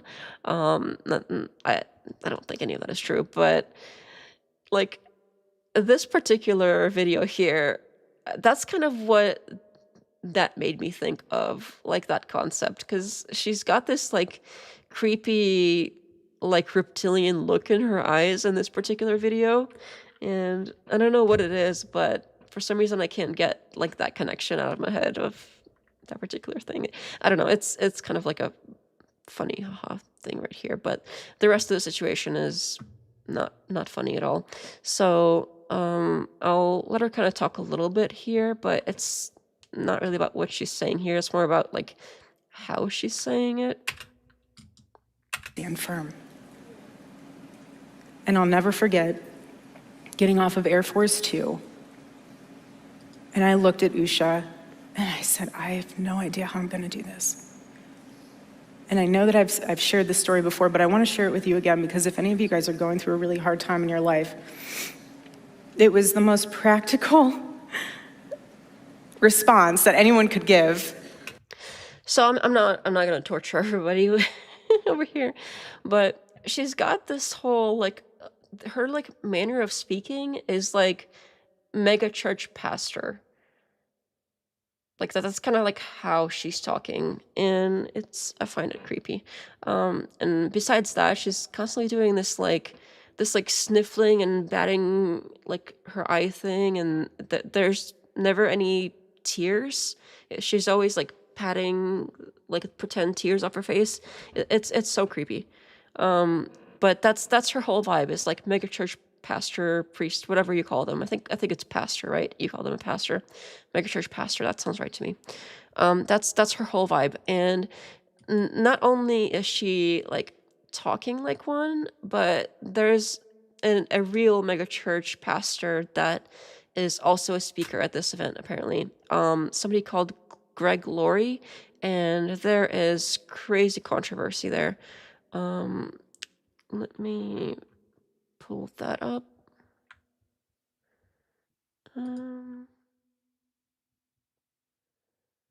So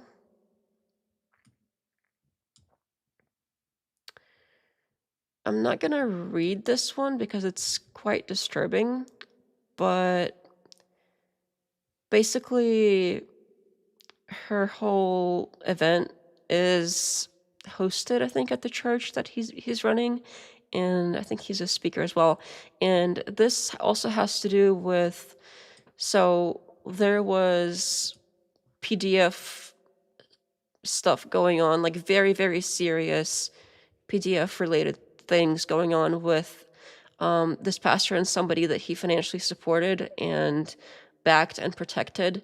And it was also related to a Romanian children's home. So I don't know if anybody remembers that there was also a previous connection with her and like a Romanian orphanage.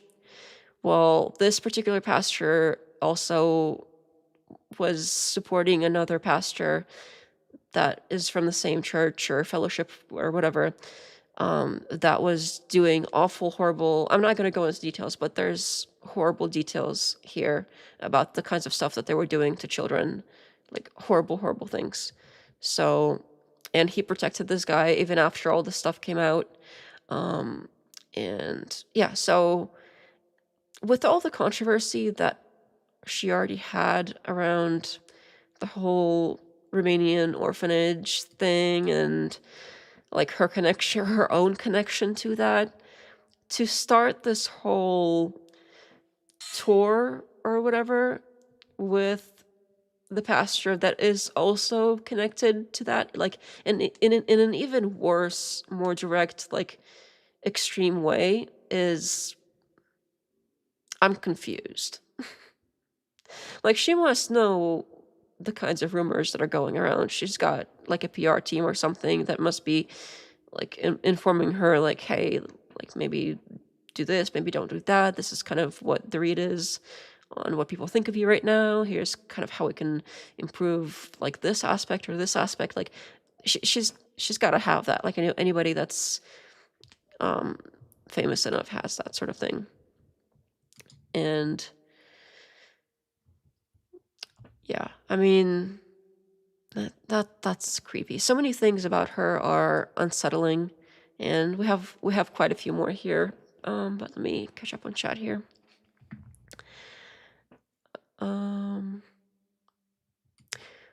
Oh, you got all night. That's good. I do have work tomorrow, unfortunately. Although it is a Friday, so it's not like too bad. But my Kevin Crown, it does sound unfortunately like a Mass and Lifing initiative. I know. Oh, you were thinking the megachurch pastor as well? That's crazy.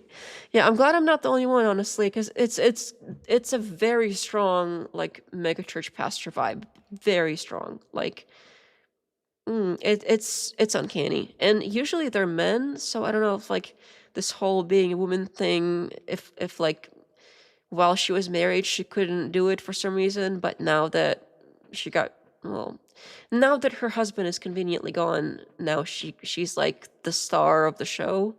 So that's convenient for her, I guess. Reptilian I can't even say it. Reptilian shapeshifters. Lacerda, I don't know what that is. Billy Corgan, someone. I don't know who that is either. Feel free to post links in a Discord about it. I think like those kinds of conspiracy theories are kind of fun to read about. I don't really like put a lot of faith in those kinds of things, but I think they're fun. I think they're fun to kind of think about and explore. And I think in a lot of ways, this world is a lot stranger than we give it credit for. Like there's a lot more like weirdness that goes on that we don't know about and we kind of like, shake off. But it's out there, maybe not the way that everybody describes it, but there is weirdness out there that exists, and maybe there's little kernels of truth in even like the wildest sort of conspiracies, and I think those are kind of fun. Greg Laurie, the dude from Harvest, yes. I don't know if anybody like knew about the scandal, but I didn't know until Erika started this whole thing and people started digging into it. But yeah, I didn't even know that there was a thing with that. And yeah, that's who she's hitched her wagon to. I can't speak today. I don't know why. I'm so sorry. I keep like messing up all the words. Feel proud to talk about Sally. Most your nation is sellout. That's not good. Like America, or are you Canadian? Oh, I think you are Canadian, right? That would mean the America would be solids. That explains that. I mean, like that explains why you didn't say like our, but rather your, since if you're not American. For people who do good acts and see and refuse to stand with people who have chances are Herschel and like Andrew. His actions have always shown he's in what he preaches. Yeah, there's some really sick stuff going on with not just the Epstein stuff, but apparently this like pastor and his associates, and it seems like this kid thing keeps coming up, and to hurt like the most vulnerable of us, that takes another level of messed up. Like I don't even have words for it. It's just sick. It's sick. And to associate yourself with that sort of thing, like you can kind of explain away like the original connection that she had. Like she had gone to Romania and apparently like worked with the orphanage or something. I don't remember the full details of that at the moment, but you can kind of explain like maybe she didn't know at the time, and like now that she knows, she like would disavow or whatever. But no, now that things have been revealed, now she is like all in. I'm so confused. Why? Why do people not like? She's sketchy enough without that. Like, even without that, she is really super sketchy. But adding that on top of it is it's crazy. It's crazy. I think everybody's probably seen this particular one already as well. Well, I'm not sure, but apparently she has dated several people before Charlie, even though she keeps claiming not to for whatever reason. It's not uncommon that people date others before getting married now. So I don't know, like, I, I, I can see why she lied about it because of the whole, like, trad con image, but she didn't have to lie about it, and now it's biting her in the butt. So this is one of her exes, and it looks like there's a I'm not going to play the whole thing of this either, only kind of the beginning. Hi. Hi. Good morning, America. I've lived in China. I've lived in Chongqing. I've been to Romania. I've been to Croatia. Lived in Puerto Rico for a little bit. Really handsome. You look gorgeous. Are you fixing my... I got a little bacon. Babe, that's deep in there. Give them a cleavage. People want cleavage. I'm good. Showcase it. Sex sells, babe. Sex sells. That's me. That's against our religion. It's not. I don't know if you caught, like, obviously the sex sells part, completely against her, the whole, like, image she's trying to portray, but the other part that was a little bit quieter is like, oh, that's against our religion. But it's like, she doesn't say it like, oh, you can't say that. It's like a, haha, like, we're so bad. So, as somebody who's playing this role of, like, ultra religious, like, her relationship with God is everything, like, as somebody who is playing that role, to be kind of joking about that seems inappropriate. I don't know, that's me.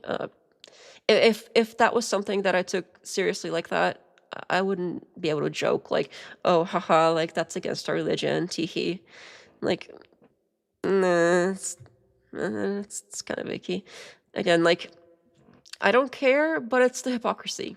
Again, it's the hypocrisy. If she was like some random chick that was doing this, like, whatever, like, that's, I don't care. I don't even see a huge issue with it. But because of like how she's trying to portray herself now and how she's saying like, oh, well, I didn't do that. I didn't even drink. I didn't even date. I'm like innocent, perfect little flower, completely devoted to God, and Charlie is my everything. And like, the internet is forever. So like, she has spent basically her entire life trying like everything, anything to be famous.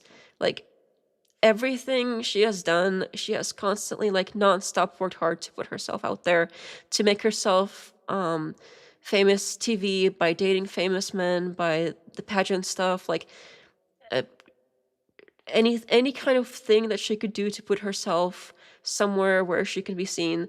That has been basically her entire life. So why is now supposed to be any different? I don't know. It's, to me, it seems like she hasn't really changed, and it's one continuous sort of dirty rise up. Yeah, oh yeah, there was another thing where she had her Instagram story or something say like, don't, I think it was like, oh, what do you wish you could tell you?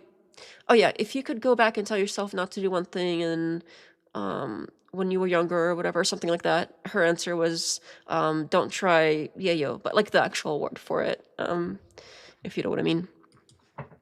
So that's something else that has come out recently. So it's random things like that that really paint a very different picture. Plus, like, there's reality shows of her drinking and dating at the time where she was claiming to not do that. Yeah, it's just constantly like nonstop lies on top of lies on top of lies. And if she had just not said anything about it, I don't think it would be like as big of a controversy, because most people have like dated previously, if like around the age where she was, like she's in her 20s here, like that's normal. And I don't think people would have such a big of a problem with it if she hadn't specifically chosen to lie about it for no good reason, or maybe she thought that was a good reason. But and then kind of the latest stuff is there have been some calls leaked. So there's one audio call and one video one of her making a call to like Turning Point USA, which was basically right after what happened to Charlie Kirk happened. Christian here, mega churches are disasters waiting to happen. Small churches with wise accountability and street smarts are best. I absolutely agree. The mega churches are always somehow the ones where the pastor is a multimillionaire and is still like begging for money, but it looks like corruption. Like I thought there was something against what is it called? Oh yeah, greed. But it is what it is. Blasphemy king. Maybe. All right. So that did kind of seem like it, didn't it? Like she's like, that's against our religion. He like that yeah, I mean that's what it looks like. So yeah, there were some calls leaked from TPUSA. The context, and this was on Candace. Now about Candace in general. So there are some things she says that are very obvious, like opinion and like really out there beliefs that I don't really have anything against. I just don't really like, oh, I had a dream about this or that, and that's kind of what people make fun of her for. I think it's fine if she wants to share that. I don't have an issue with it. But the parts where I really pay attention to is where she comes up with real evidence of things that sort of disprove the main narrative. And I appreciate her for that. And I find it interesting that she's out there trying to investigate, but Erika is all too happy to even go as far as first say she forgives the guy that supposedly did it, and now she wants to, she put in a motion to like expedite the trial or something, which is something that's basically unheard of. Like, wouldn't you want them to get it right? Or anyway, the whole thing is confusing. But Candace has been coming up with some real evidence that has been useful, and I think this is something that has come out recently that is very odd. Very odd. I guess let's start with the first. So this one came out second, but it happened first. So this happened. This is sort of in two parts the way they cut it, but we'll play them in order that they're supposed to go in.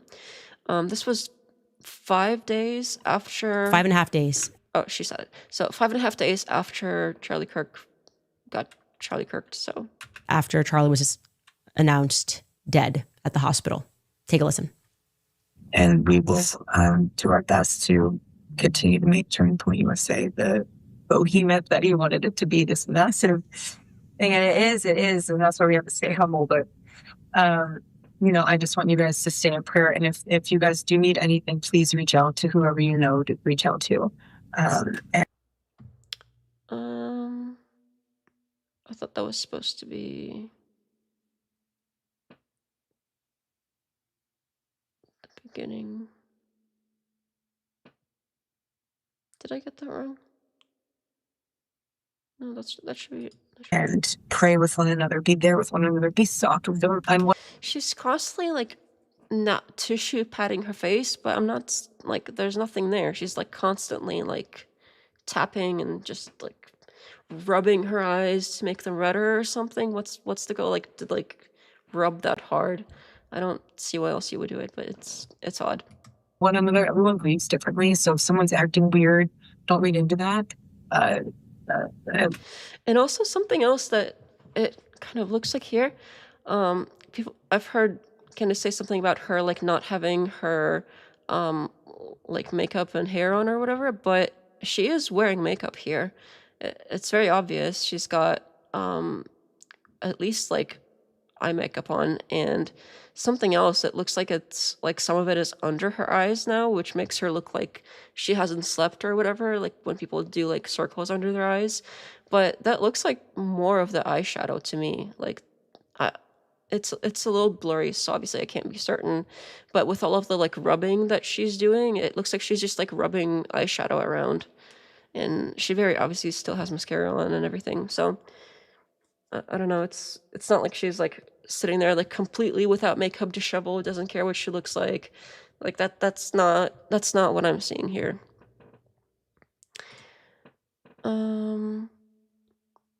Detective not with the makeup breakdown.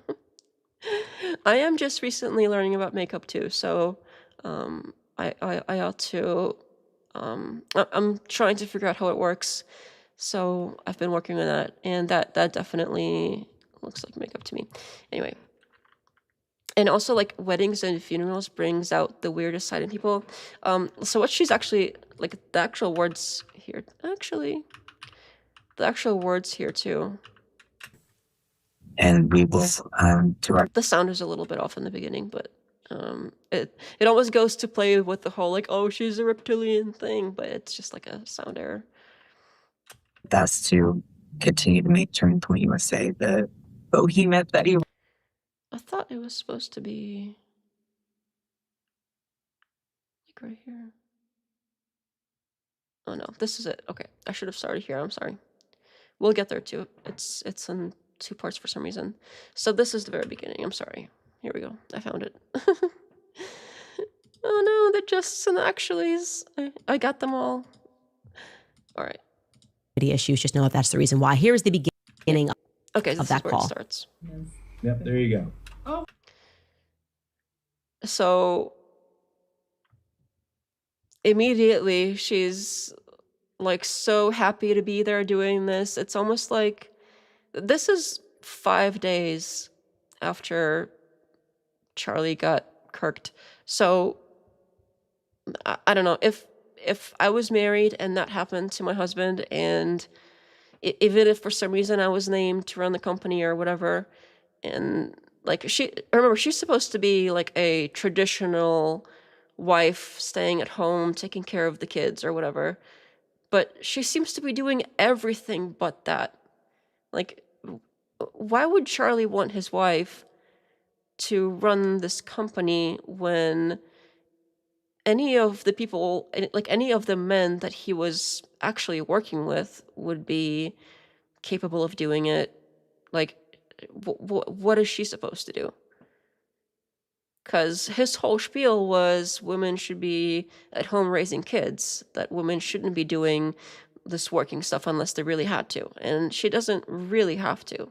So, I'm getting fluff in here again. So, I don't even know, like, why she was named as the person that's gonna be the new CEO or whatever. But apparently this whole time, like, while she was like traveling to the hospital where they took him, and while she was here and everywhere, like everywhere, while like after the situation happened and during the situation that happened and afterwards, she was traveling with the main like fundraiser lady of the TPUSA, like the fundraiser person.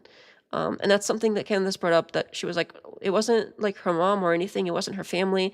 It wasn't Charlie's family. She was traveling around with the fundraising lady for the TPUSA.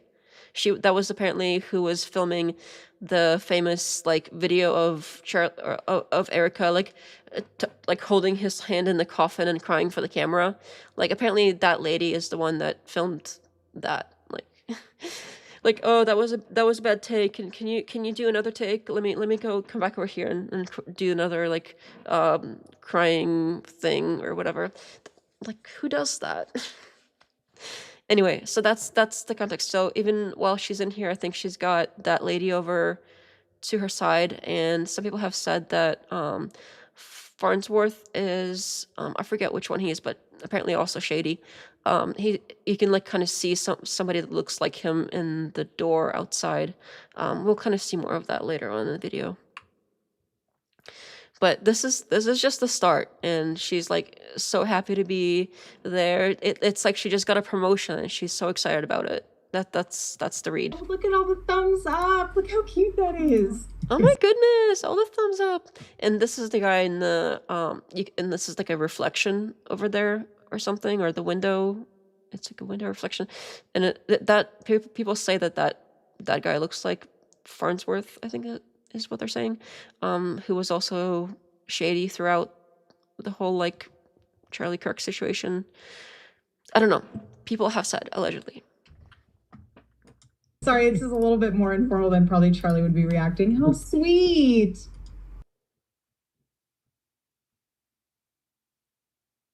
This is weird.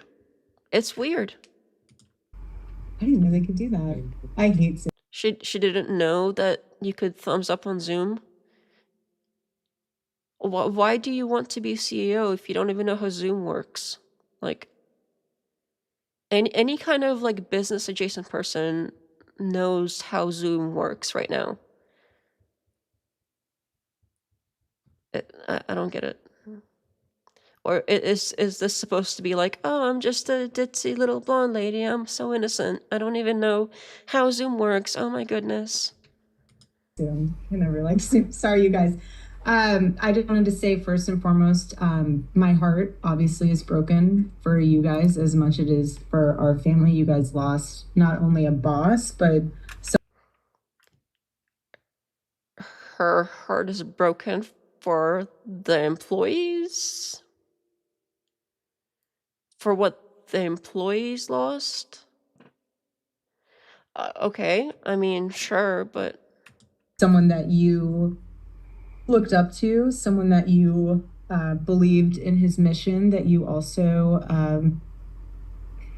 that you loved listening to his show.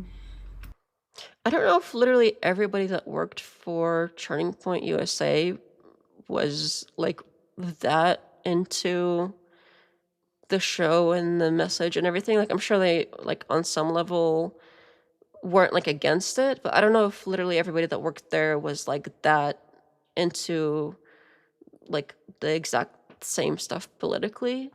Like, I don't expect any leftists to work there, but I don't know if literally like all the employees watched the Charlie Kirk show, for instance. Like, I don't know if that's the case. I kind of doubt it, but You loved hearing his wisdom on things. Because that's like a job, like packing like t-shirts, sending out like fundraising requests on, or being a secretary or whatever. It's like a regular job. So I'm sure there were people here that didn't even watch like the Charlie Kirk show and hardly ever saw the boss. Because if you have a company that's large enough, generally you don't really even, you hardly ever even interact with the boss.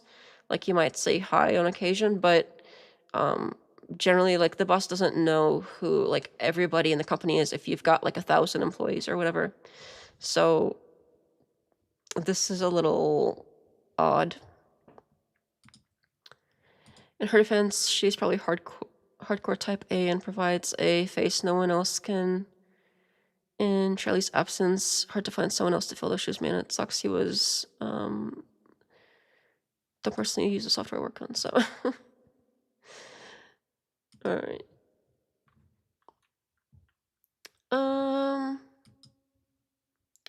Yeah, I mean, as far as her being like a face in his absence, I think she can like provide moral support without being the CEO. Like, but like if she just took time for herself, nobody would have an issue with that. I think people have more of an issue with her not taking time for herself and instead jumping like full in with like she's like giddy about like getting this promotion or whatever and taking over and being the big boss now. She's like boss babe widow over here, and I think people see that, and that's off-putting. It's not just me. There were people, supposedly the employees as well, a lot of them saw this and they were off-put by that as well. I don't think it's helpful for the widow of a guy who literally just got offed to be like coming in and playing boss and being giddy about it. Like, it's not, I don't see how that's like helpful for helping with grief in any way or whatever. And in fact, we know that people have said it wasn't. It was the opposite. I'm sure some of you have also had very personal moments of where you sat down and. Yep. So that's the beginning, just so you have that in its full context. We'll go and finish the rest of it now. I don't know why. I think she had like technical issues, which is why I got split. But it's interesting that she was like talking to the employees about like, oh, I'm sure you had personal moments and this and that and grieving and whatever. But like, Candace was actually friends with him, and like her feelings don't matter, I guess. But random employees that maybe talked to him once, like they get all the grace. Like, I'm confused. But let's finish with that's part one. This play out for 5 minutes straight, and there is no context needed other than this is 5.5 days after her husband was publicly assassinated. And yes, in the background, that is Terrell Farnsworth, the guy who took down the cameras. Yeah, but we are going to see some grief. So I'm going to allow you guys to watch this for 5 minutes. Had private conversations with him. I want you all to hold on to those. And I want you all to remember those so deeply. I want you to journal about them. I want you to be able to tell your kids about them. I want you to put those in your heart as why you're still here. Why would like the employees tell their kids about Charlie and it's like that like 5 days later, but like why don't you just chill at home with your kids and tell your kids that it's gonna be okay and whatever? Like she's got like really young kids and they just lost their dad and now their mom is out playing boss babe.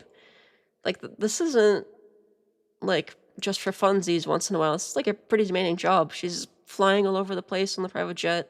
She's over here and she's over there. She's constantly in the office apparently. Who's consoling the children? I guess they lose both parents now. I mean, I don't know how involved she was as a mother beforehand, but like however that was before, at least like in this sort of like awful time for them, you would think you would try to spend like every single second with the children, but I guess not. But she's out here worried about like what the employees' kids are going to be told and think. Like, I don't know, maybe worry about your own. With the Turning Point USA family, because that's what we want. And like I said to our small group, and this whole thing is very like culty vibes. Like sure, she's like on a Zoom call, so she doesn't have the little stand to be like mega church pastor, but the words she's saying and kind of like how she's not so much like how physically, but like the kinds of things she's saying are also like very religious oriented and very like mega church pastor sort of like inspire, you know. It's weird. The whole thing is weird. And like here she's just like what is this? Like what is this? After whatever day that was, and I did the thing on TV, how many days are still rounded Friday. I told the team, I said, Turning Point USA will continue like my husband always wanted, and it'll be bigger than ever. So either it's going to continue like he always wanted, or it's gonna be bigger than ever. Which one? Which is it? Because there's, I don't know if you guys are aware of like if anybody else has been following like the Candace releases, but it is alleged that Netanyahu, the Prime Minister of Israel, has called into this meeting like very shortly before Charlie was assassinated. And he apparently had offered to take Turning Point to the next level. And apparently Candace has gotten that from two separate but trustworthy sources, that information. but Erika said that didn't happen, but 2 other separate trustworthy sources said that it did happen. So that is super shady, and this, like, it will be bigger than ever. I wonder if that's like, yeah, we should have taken that, like, offer to take it to the next level with Netanyahu and Israel and everything. And like, oh, so like Charlie didn't want to do it, but she's gonna. So that's how that reads to me, at least. And that doesn't sound like they're going in the same direction that Charlie was taking it. And we're going to honor him by doing that. Especially like the Turning Point USA thing and how they invited Ben Shapiro, that apparently like he had beef with, and Nicki Minaj, who he's like specifically spoke out against, like how she's like a bad influence on the youth or whatever. It's like none of this sounds like stuff that he would want. And especially like her taking over as CEO rather than like staying at home with his children and consoling them if they are his children. Like that seems like he, like, from everything he has said publicly, it seems like he would prefer that over whatever this is, like whatever's going on now. Like, I don't know. We're going to stay humble. We're going to stay humble? What is with all these people that are acting anything but humble, keep saying they're going to stay humble? I think that's another thing that I saw on, well, I don't have like all the clips ready, so we'll save it for the weekend, but the Joe Rogan episode that just came out with Wilson, how I kind of was like skipping through some parts of it, and there's parts of it where he talks about how it's so important to stay humble. I'm not kidding.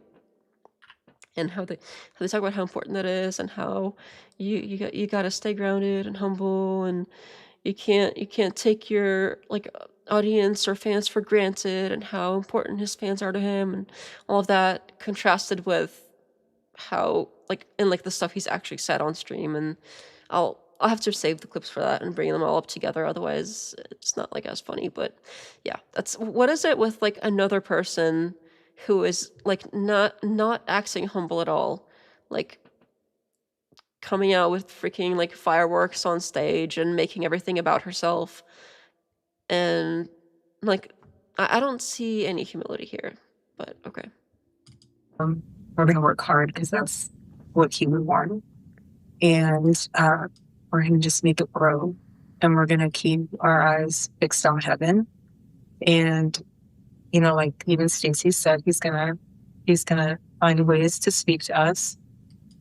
And he's going to speak to you in different ways. Every person's going to be different. But you'll get little moments where you're like, okay, Charlie, I see you. It might be here on campus. It might be in quiet moments of the night. This is interesting. So everybody is making fun of Candace for her like, oh, you had a dream about Charlie thing, but here's his widow supposedly talking about how, oh, well, maybe he's gonna come to you in the quiet moments of the night and he's gonna talk to you directly from heaven or whatever.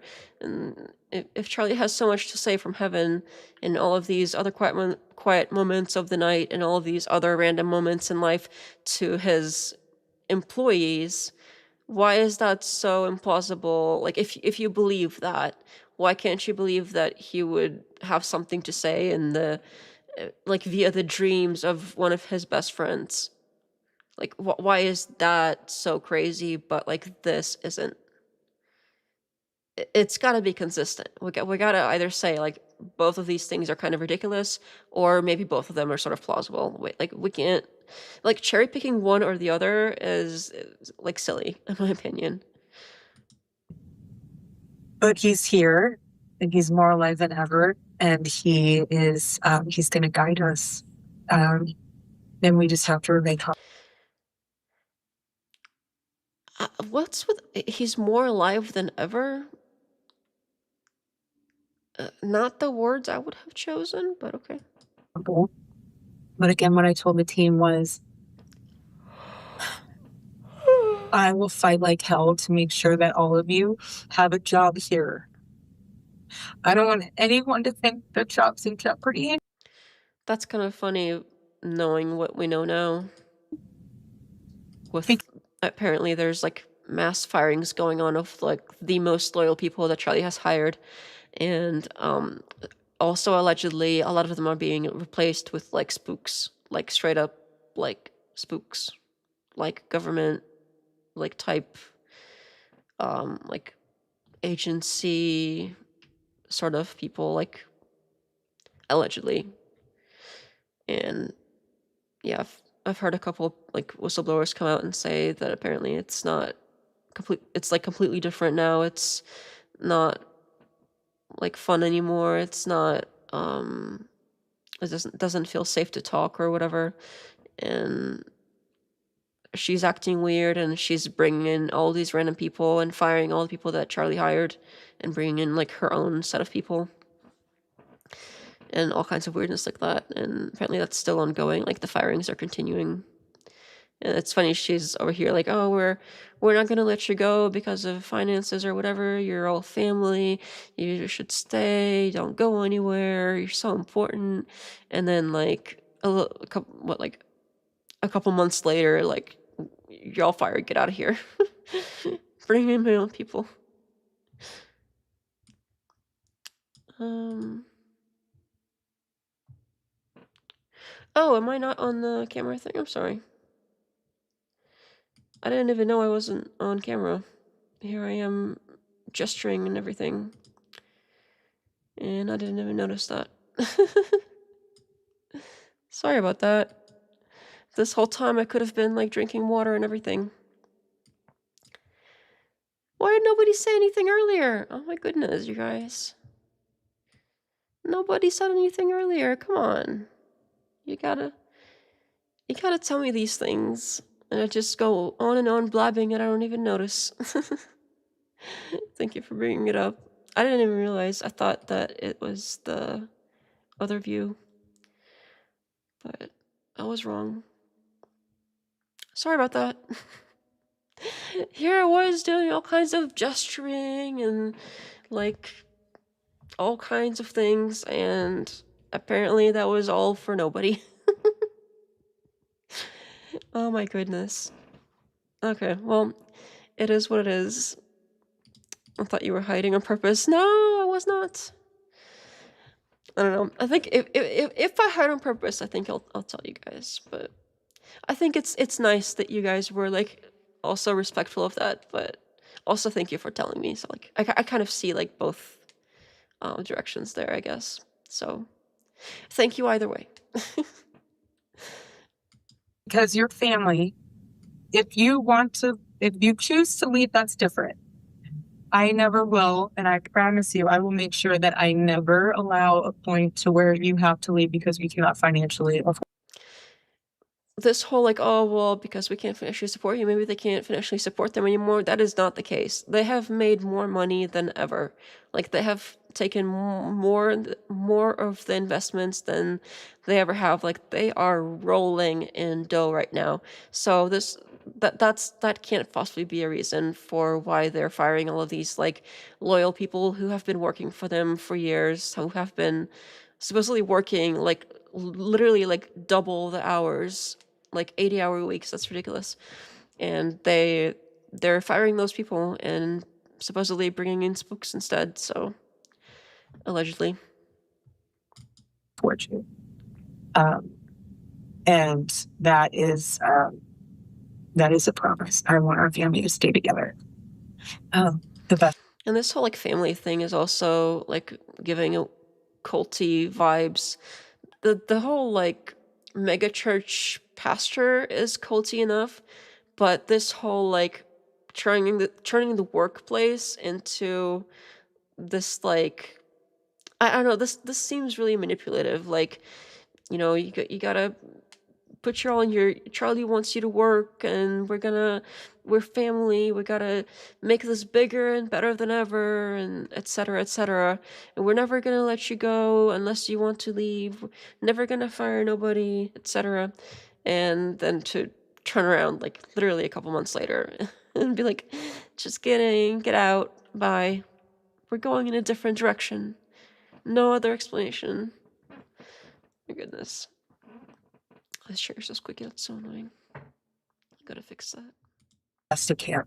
Obviously, circumstances, things there's unforeseen things that might pop up here and there that we can't foresee in the future. But for right now, the way things are, I would like to remain if they are status quo. And I think that's the best thing to do. And everything else we can worry about later. But I just want to let you know that you guys are all very loved. I'm very proud of you. And Charlie would be, I think Charlie's just, I'm trying not to say that he would be, he's obviously celebrating in heaven. Trying not to say that he would be what? I mean, if this is what she did say, I don't even want to know what she didn't say there. Like, what did she stop herself from saying? If this is what she chose to say after thinking about it. I mean, he was too young to die like that, or in general. And I'm sure that he would have wanted more time with his kids. And I don't know about the wife situation, obviously. Like, the way things are now, it's super sketchy. I don't know how the relationship really was. But, like, I don't... It seems like he was perfectly happy, like, doing what he was doing on Earth. Like, I don't know if like, he's up there in heaven, like, partying about the whole situation. I don't know about that. Amongst many things, but he's so proud of all of you. And he's so... How do you know that? But, I mean, okay, this is like a feel-good sort of thing, but it's I don't know, the vibes are creepy. So proud of all of you for keeping this mission alive, and he knows that you can do it. That's why you're hired.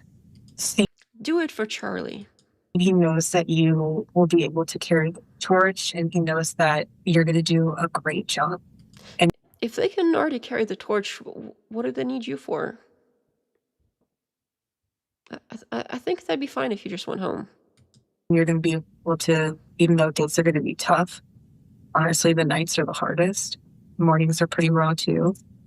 But just what I've noticed these past several days is if I didn't have the family, the Turning Point USA family with me, what is she patting? I don't see anything. She just like keeps patting and rubbing her eyes, but there's nothing there. What do we have, like ghost tears? Are there tears in heaven too? Like where do the tears go? I would be a disaster. I mean, I would be in fetal position 24/7. But the fact that we have a continued mission to look forward to, and we have our family, it's everything. And some of you, this like constantly repeating family is also really creepy. Your chosen family. The chosen family too. Like this is so weird. It's a job. Like, sure, a lot of them agree, like, in general with the politics that they share, but it's a really big sort of organization, company thing. I doubt that they were all, like, literally that close to Charlie. And for those that really were that close, wouldn't Charlie want them to, like, take their time and grieve and not, like, stress themselves out over, like, making this bigger and better than ever and working super harder and like, this whole, like, do it for Charlie thing? It's weird. Like, it's either he cares about them and he would want them to take some time, or this is, like, a job and you want them to work, but, like, Charlie is this, like, mystical figure now. You gotta do it for Charlie. Charlie would want you to keep working because we're all family here, remember? Family wants family to work. The vibes are what you say to your kids when grandma dies. Grandma is up in heaven looking down on you and is proud of you. That does seem like that. She does look puffy, like she's been crying a bunch. She looks like she's been rubbing her eyes a lot, which is what she's been doing this whole time. Like, she's, like, really, like, rubbing her eyes really hard.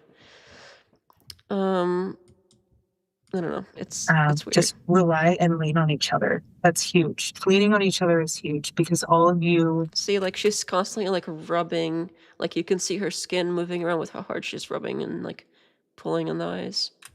were together prior to this and we'll be together after this. And she's also like, her face is naturally like a rounder face. So that's just what she looks like without like too much foundation on. Everything, and I told Justin, I'm not really seeing a lot of puffiness besides like her. She's just like rubbing on her eyes a lot and like spreading the makeup around and whatever. But like that's just what her face normally looks like. Something where everything before September 10th, any email you were working on, any project you were working on, it's not that it's irrelevant now. It's just things have changed, obviously. I thought you were going to keep going and doing everything that Charlie had planned to do.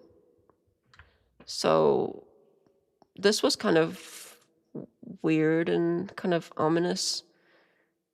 Like, are things going to be different or aren't they?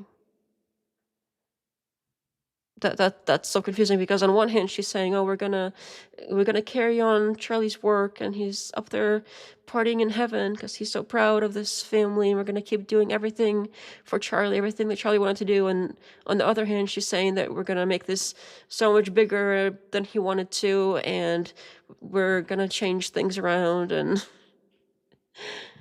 which is it, lady? Which is it? I'm confused. Can you explain? And the mission has gotten deeper, and the mission will grow deeper. But the mission will grow deeper. It's not any more clear for me still. I know she tried to explain, but I am only more confused. I'm sorry. like, I just want all of you to know, we will be wise stewards. We will be vigilant. We will be humble. And I just want you to know that, again, I'm with you. I'm here. I'm not going anywhere. Maybe you should go somewhere for a while. I don't know if, like, people are freaked out. You're freaking people out. Maybe go, like, take a break somewhere and come back later if you really need to, but, like, you don't gotta be there, like, right this second. I think it's fine to go, like, chill with your kids and console them and whatever for a while. Like, you don't have to be there right now playing CEO, like, all happy. Like, it's creepy. It's super creepy. And we're going to make sure that we honor my husband so well that this whole world knows what his vision was and will be. And so is it his vision or is it going to be different? It's just, I feel so blessed. That's not the emotion I would choose, but okay. Yeah, that, like, feeling blessed 5 days after my husband was viciously ended, and I would be a widow with 2 young children to raise as a single mother. I wouldn't feel like blessed about that, but you know, whatever floats your boat, lady. In honor. Weird. I think there's another piece that we haven't seen yet because it's kind of like, yeah, I think so. This is when I started playing in the beginning. I think this is maybe, yeah, it's broken up all weird, but this is somewhere in there. Been used a lot. She's going to remind people that everybody grieves differently. 5.5 days after Charlie was announced dead at the hospital. Take a listen. And we will do our best to continue to make Turning Point USA the behemoth that he wanted it to be, this massive thing. And it is, and that's why we have to stay humble. But, you know, I just want you guys to stay in prayer. And if you guys do need anything, please reach out to whoever you know to reach out to. And pray with one another, be there with one another, be soft with one another. Everyone grieves differently. So this, like, everyone grieves differently thing, that seems like she's saying that for herself more than anyone else. That's like, if I'm all happy and giddy and you think that's weird, maybe keep that to yourself, because I'm gonna keep being all happy and giddy, and you gotta deal with it, because everyone grieves differently, so you just gotta accept it. If someone's acting weird, don't read into that. So if someone's acting weird, don't read into that. Says the person acting the weirdest. Yeah. Weddings and funerals bring out the weird. Yeah, I think we kind of saw some of this Deciding already, people. Just anyone who's been married knows that. I don't know if like weddings and funerals are that similar to one another. So don't read into that. Just love on each other. And if there's anything or any. And she keeps like repeating to not read into it. Like, it's not like a one mention thing. It's like several sentences repeated about don't read into it. It's all good. Everybody grieves differently. If someone's acting off, don't read into it. Just don't read into it. Anyone who tries to divide your team or you, or that's just the enemy. And just don't let them, divide you away from me. Rebuke it and know that there's a bigger mission at hand. And again, you guys are all very loved, and I feel very honored, and I'm grateful for all of you. So I just wanted to take some time to hop on and share with you my condolences. I wish I could help all of you. But again, the fact that there's a lot of them in the office on today. The fact all of them? That a lot of you guys are here in office, that's what he would. With the mission, he doesn't want you to just be sitting on the couch alone in your room. He wants you to, obviously, we will all mourn, but he would want you to build. And so that's what we'll do. We'll have a sword in one hand, and we'll have a hammer in the other to build. Something else that I heard somebody else say, I think, I forgot who, but somebody brought up, like, what is this, like, sword in one hand and hammer in another? Like, what do you build with a sword? Because if it's about building, like, the hammer makes sense, but what's the sword for? If it's all about building, I don't know, that's, I heard someone mention that, and I was like, huh. What is that about? And so that's what we'll do. We'll have a sword in one hand, and we'll have a hammer in the other to build. Okay? I love you all. Deep breaths. Usha, I just wanted to share this with you all. I asked her when we were on the. She repeats this. She has repeated the story at least like 3 times now. Tarmac. If anything, this reads to me as like, oh, I'm friendly with the vice president's wife. I'm like in the famous kids club. I'm like, that's like my buddy, It's so cringe. It's like name dropping. I believe in God and heaven and all the same. It's creepy to speak for the dead without a quote. Corporate familyism has always been weird too. Agreed. I can't stand the phrase love on each other.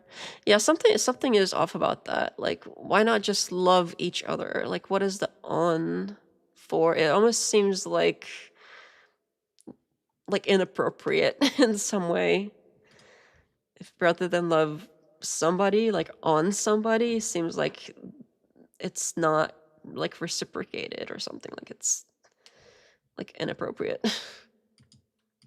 I said, I don't know how to get through this. Seems like you're doing just fine with all of the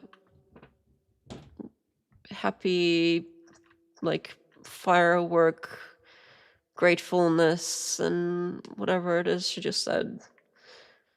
All of the feeling blessed and whatever. And she said, when you're on an airplane, and some of you have kids will really relate to this. I think this is the same exact, like, little story she told at several, like, speeches she has done. It might have even been the same story she had just told at that, like, Make Heaven Crowded thing. I feel like I remember her saying the same story on that one as well. And just because I keep hearing it, I'm like, God, kind of tuning it out now. But I feel like Yeah, that was the Make Heaven Crowded tour. Yeah, she is literally repeating the story everywhere, as in like she's like name dropping the vice president's wife like every chance she gets. Like, oh, we're like so close. She's like giving me advice, and she's like so right. You know, like check out what she said because I'm like this like girl boss pastor lady CEO. Others that don't, you've been on a plane with kids, so you can also relate to this. But she said when you're on an airplane and you're 15 minutes before landing and the kids are going crazy and you have 15 minutes left on the plane and they're throwing their toys and they're screaming and you're thinking to yourself, am I going to make it through these next 15 minutes? And then the plane lands. And Usha said, you're going to make it through those next 15 minutes. And then that was 15 minutes after. And so I just want to share that with you because it was a very private moment. If it was so private, then why are you sharing it over and over and over again with like literally everybody who can listen? But it gave me some peace to know that we can just do this 15 minutes at a time.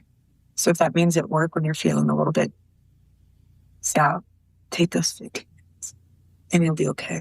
We're all gonna be okay. I love you guys. So if you're like completely grief stricken, just take 15 minutes and get back to work. You get a 15-minute break, but right after that, get right back to work because Charlie wants you to work your ass off. Do it for Charlie. 15 minutes tops, and then right back to work. Charlie would want it. I think this is the end of it. Have a great meeting. Is there anything else that you need? Yeah, see, I think like this, apparently this lady that she's talking to over here, I think that's the same lady, like the fundraising lady that they've been like glued together since the event happened. Okay, it's good. You guys are loved. Love this little film about the birds. It's so cute. So sweet. God bless you all. Thank you, guys. Weird. All right, let's and then like, so that was 5 days after he was killed, and then I think this next one was also shortly after. I think this was maybe Obviously, like she's going to be at the helm. This was like a few weeks after, I think, or a week after. I don't remember exactly, but also like kind of shortly after, just like a little bit later. Oh, 12 days after. Yeah, it's in the description.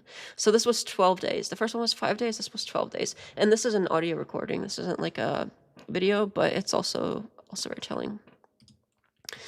I've heard in a lot of Christian settings love on each other. It's a thing for some reason. Oh, I haven't heard that before.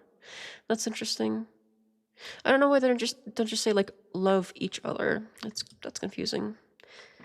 It seems a little. I think I don't want to keep saying it, but yeah, it seems a little like forced, I guess. Of this, so they're getting to know her, and she does begin the call by being thankful to the entire Turning Point USA team for their work at the memorial event. So let's take a listen. Hi, everybody. I still love all these emoji Zoom. Again? Like, okay, maybe that was like your first time ever using Zoom for whatever reason. You're obviously not cut out to be like CEO of anything. If you like don't know how to use Zoom, that's probably like in today's world, like one of the most used apps for anybody that is like a manager or boss of any kind. Anyway, like the first time she went on about it in the beginning and in the end, and here she is again, like, what is it? That was 5 days. Well, this is a week after the last call, and she's going on about like the same things.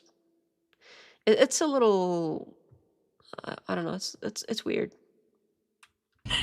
Things. Wow.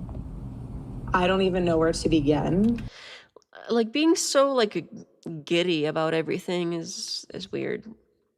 But remember, everybody grieves differently. So if somebody, we don't know who, we're not going to point fingers, but somebody out there, not not her, but like somebody out there acting weird, it's fine because everybody grieves differently.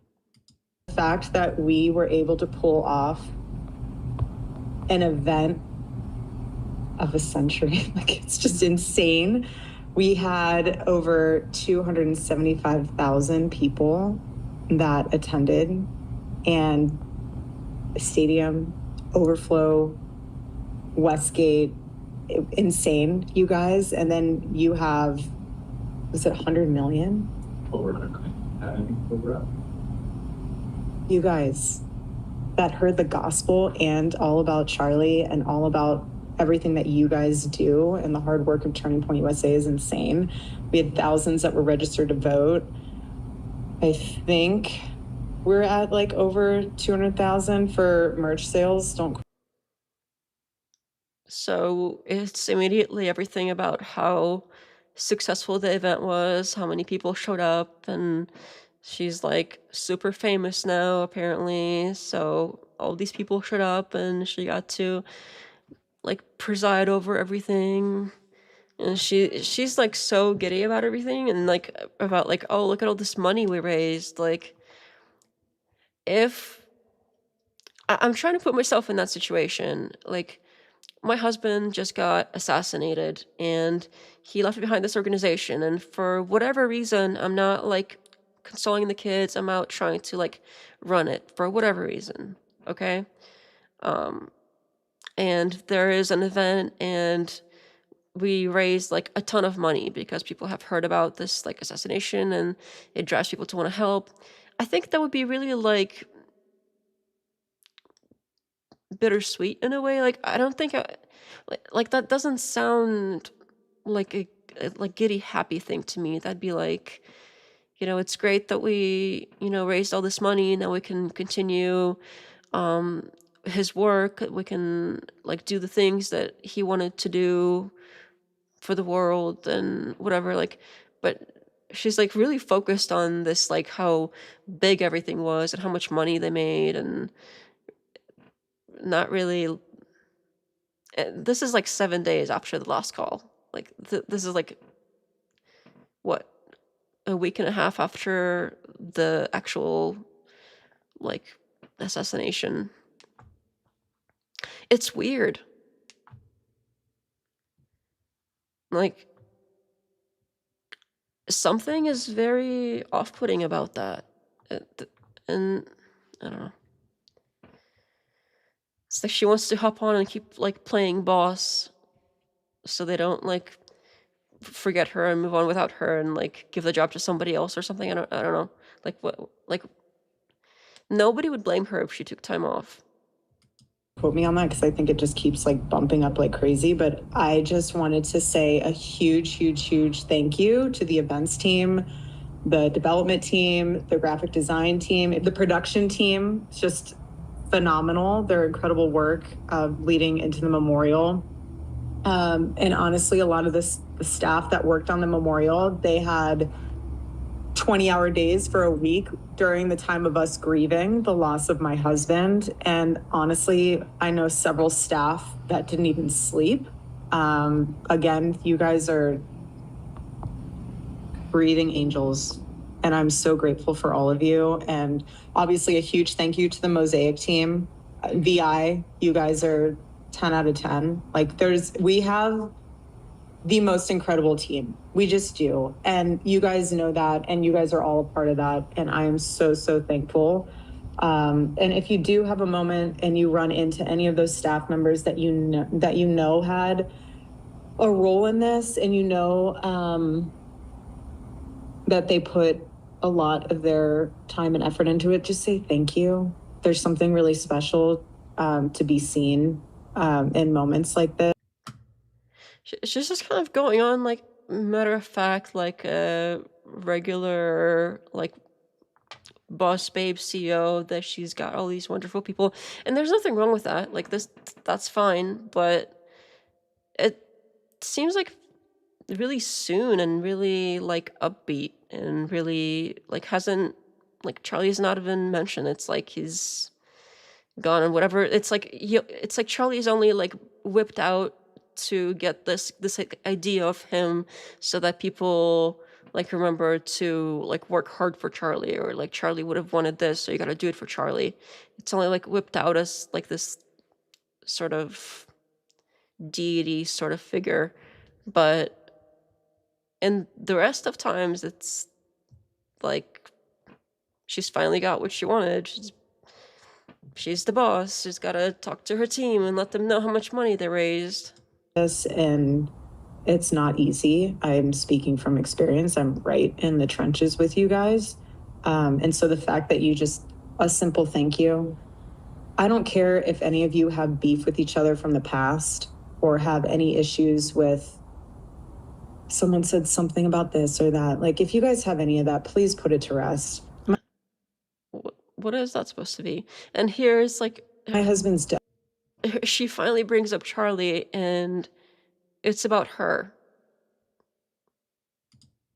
Like, I'm not trying to be morbid, but he's dead. And it puts life into perspective of how short life is and relationships, and God puts people in your life for a reason, and it teaches you a lesson, it teaches them a lesson. So if you are going through a time where... The way she said that was like, you know, well, what do you have to complain about? You know, my husband is dead. I am suffering. I should be like suffering and whatever. So my stuff is serious. Your stuff isn't serious. It's just not that serious. Life is short. This is so lay it weird. to rest, and we are moving forward, Turning Point USA 2.0 with Charlie in our hearts, and that's what he would want. Okay, so I'm just weird. looking at... It's weird. The whole thing is off-putting. The first call, like the video call we saw, the second call... I think the second call was arguably even worse, because it's like it started and like literally like 90% of it was like, look how great we are, look how great, look at all the money we made. It's like, yeah, because of what happened.